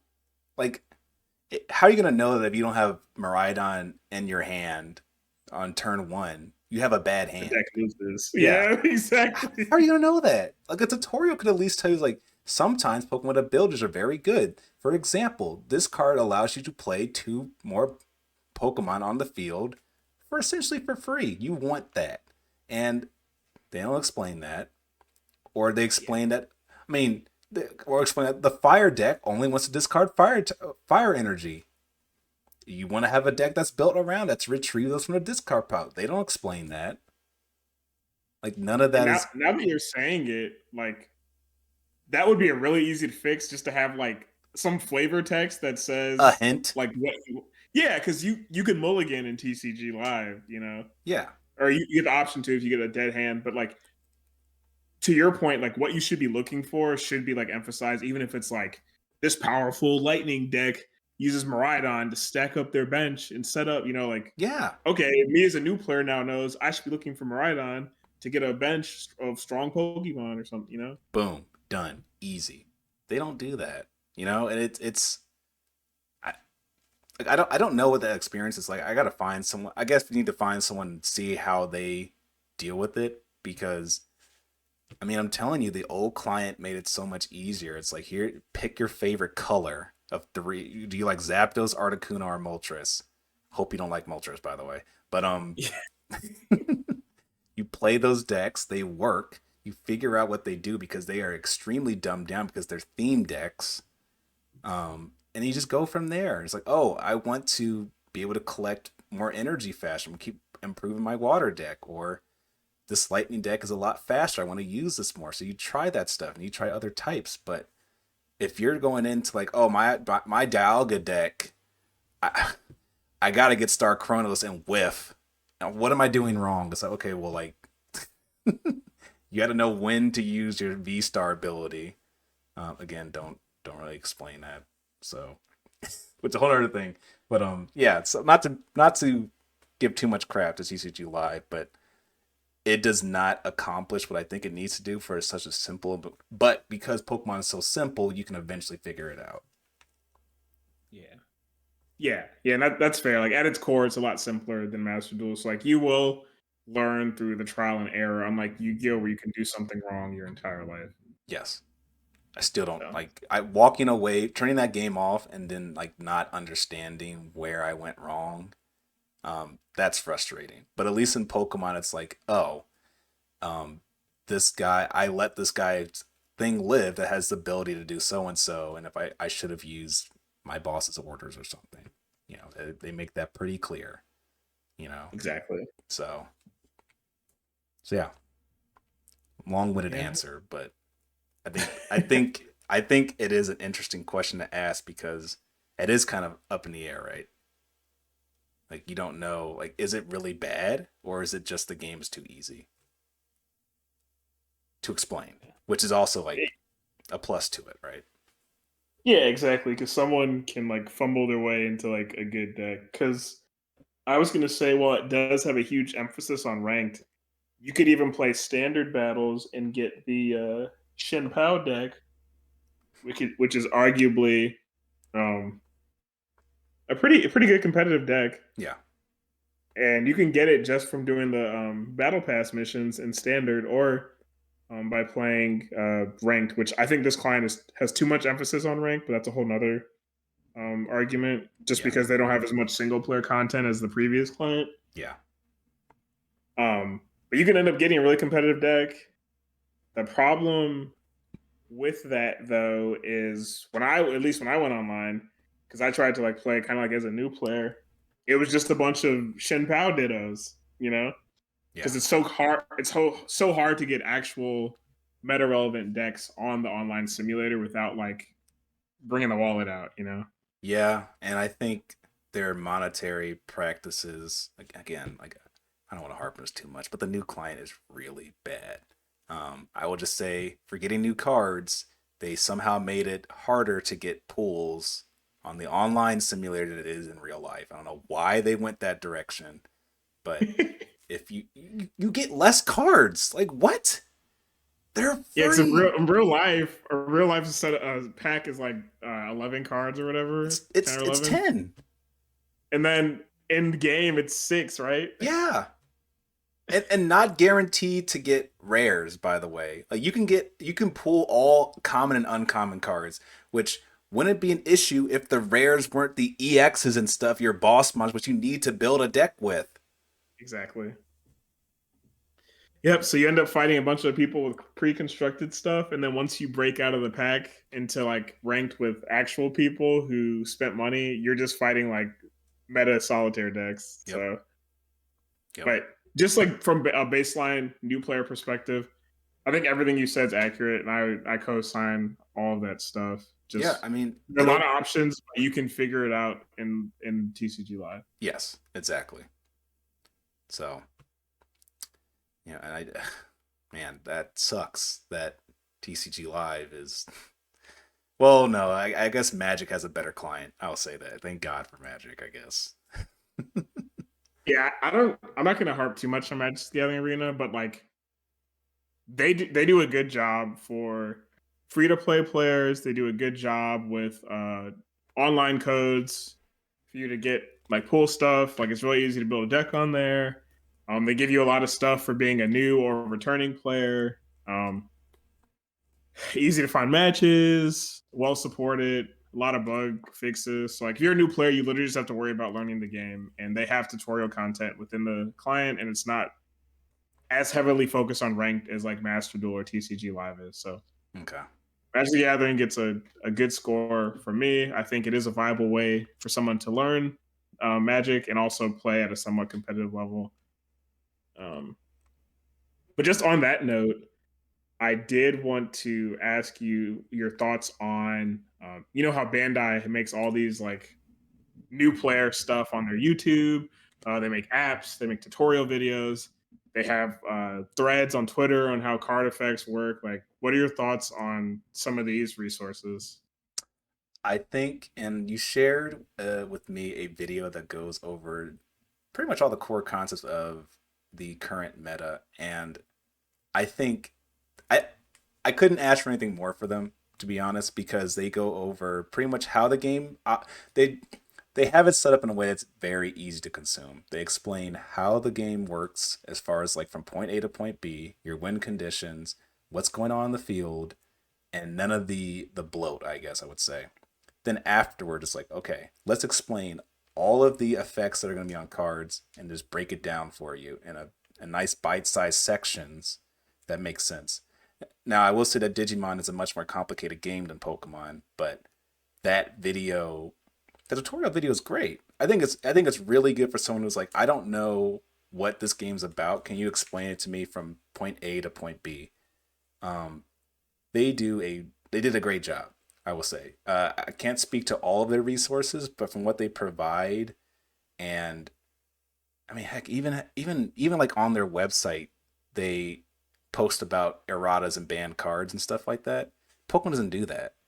Well, Yep. they don't do any of that. If they did ban cards, the only time they ban cards is when they don't work right in their online client. But It's a but whole other conversation. yeah, Yeah. but they are very open about everything, and this is why I think Digimon needs to have an online client. I think they would do it the best out of everyone. They clearly have they want people to play the game. They want people to come into the game. Even when they introduce new mechanics, they let you know that when they're going to do it. They show the cards are going to use it, and the cards that are using that mechanic aren't like necessary to win games still with, but they're like, hey, this card's coming out, and we're gonna put like a forefront Digimon on there to get the most eyes on it, so they know that this is a new effect that we're doing. Like the new Ace mechanic. They put a Digivolution of Agumon on it, and it's a promo card. So everyone's gonna get one if you're pulling from the booster boxes and stuff, or going to the pre-release or whatever. Like, you know that's gonna be a new mechanic that's coming out. And they put it prevalent on their website. Even if it's not coming out to America, it's only coming to Japan right now, and then, you know, a release coming later. They make it clear when they're adding new mechanics, and they explain how it works with the current mechanics. I think they're killing it when it comes to tutorials. They clearly want people to know how to play their game, which some of these other companies seem to be like, you'll figure it out. Just read a book or go on an online Reddit forum to kind of figure it out. You got this. Let the nerd at the card shop tell you how to play. If Yeah. not, suffer. So to answer your question, I see no qualms with it. I think they do a fantastic job with it. Keep going, Bandai. Killing it. I knew they did a good job when, and I, like, just to preface, I am a One Piece fan, but like I'm not interested in playing the TCG at all. We already but I knew they it. did It's a good called Digimon. job. Pretty much. Neither here nor there. But yeah, pretty much we already played. So just out of curiosity, I watched the One Piece tutorial video, and they have this energy system called Dawn. Okay. And they have these like cute little characters playing the game, and like I found myself saying Dawn like they did in the video, because when you get the resource, that's what they do in the video. But it was like, they make it really simple to understand their games, and their card design is like so good that I'm a big fan of the keyword system, because Yu-Gi-Oh was my first TCG, and like that's just complicated hell. Like, go to Harvard or die trying. But like Magic the Gathering and Digimon having keyword systems is so helpful, because I can look at a card and tell what it does without there needing to be like 6 sentences telling me how it works in every scenario, and it doesn't account for new scenarios that will come out when this card interacts with newer versions of a card. Exactly. So like in One Piece, in the tutorial and the Digimon tutorial app, they explain to you like, hey, there's this keyword system, or like, hey, this is how this mechanic works. This is a core mechanic. It will always work this way. And then Digimon, like Steven brought up, the new like Ace mechanic, and the new counter phase they added, they released an additional new tutorial video that allows new players to jump right in. You don't have to watch all the other old tutorial videos. You just watch this one, and you get the core experience in addition to the new mechanic introduced, all in one spot. Very simply, clean cut. They even use starter decks so that you're not confused, because you could use those products to learn how to play the game. And they just do a wonderful job. Yeah, I cannot give my praises enough to Digimon. Please play more Digimon. I guess if you're playing One Piece, you are in parallel and in tandem with us. Good, great, I appreciate it. But Bandai Namco, they seem to either care or know what they're doing, or both. Right. You know, it's just nice that I saw that video, that, oh man, here we go. I'm like, oh, it's only like a 10-15 minute video. I'm like, all this makes sense. This is exactly what you're supposed to do. And I know what I'm doing, but like, even if I didn't, like, it's all there. It explains step by step every single thing, and I can't get enough kudos. Also, it's very nice. You mentioned keyword. It's so nice. I can look at my opponent's card. I'm like, oh, Rush. Okay, I see a couple more sentences, and then I'll look at it for 2 seconds. Oh, none of this matters. Here you go. Put it back. Yep. I just needed to know what the orange text said. Yep. Exactly. Yeah. So, I mean, I really don't have any more to say on Digimon. Like, they just do such a good job. I mean, besides the game cards looking so good just for collecting, but like, I enjoy playing that game because I don't have to think like of the what if scenario. What if they're running this deck from 2018? Do I remember what this deck does? Like, I don't care. It operates the exact same as the new cards. Yeah. So yeah, very very good card design, and as we kind of like reach the end of this episode, like Digimon is the clear winner, Oh, for and there sure. is I would say there's bias, but there's really not. Like this was a very easy thing that we recently picked up, learned how to play, and like a year later, we're still enjoying to this day. I'm sorry. I can't even say it's biased, because if it was biased, we'd be sitting here giving Pokemon praises for what, you know. 'Cause let's be honest, at our core, we started with Yeah, Pokemon, and we're right. That's Pokemon fair. fans, but it is clear they are dropping the ball. Not as bad as some other people, but Yeah. you know, Uh, like Digimon has gone above and beyond to show that yes, this is a amazing example of what you should be doing. And you can tell they're actually trying. You know, they are trying to make it as easy as possible. I still think they need to make an online simulator. I understand why, but if I see another video of two people in a Discord call with their cameras showing Webcams. with their webcams showing their boards and sometimes disconnecting, like, do not be like, go all the way, because you could kill it. You could knock all these other games out the window if you would just go all in on this. Do it for One Piece. I Yeah. don't even care, you know. But Yep. it's, man, this is great. Great game. Yeah. No, yeah. Exactly. Great game. I hope you all enjoyed this episode of the Black City Pod. It was a Yes. lot of fun for me to talk about. I love trading cards. I've been doing this a long time. We hope you liked it too. I'm learning a lot as well, but I think some of these more educational or thought or discussion topic episodes are a lot better than what drama is going on currently and with Konami. Like, I don't care about all that. I want to actually get people more engaged with the stuff that we're interested in, I'd say. Absolutely. Yeah. All right. Well, I'm gonna open this pack of Paldea Evolved. I will, and you guys will not be able to tell what I got. So we will see you all in the next episode. Take it easy. Yep. Peace.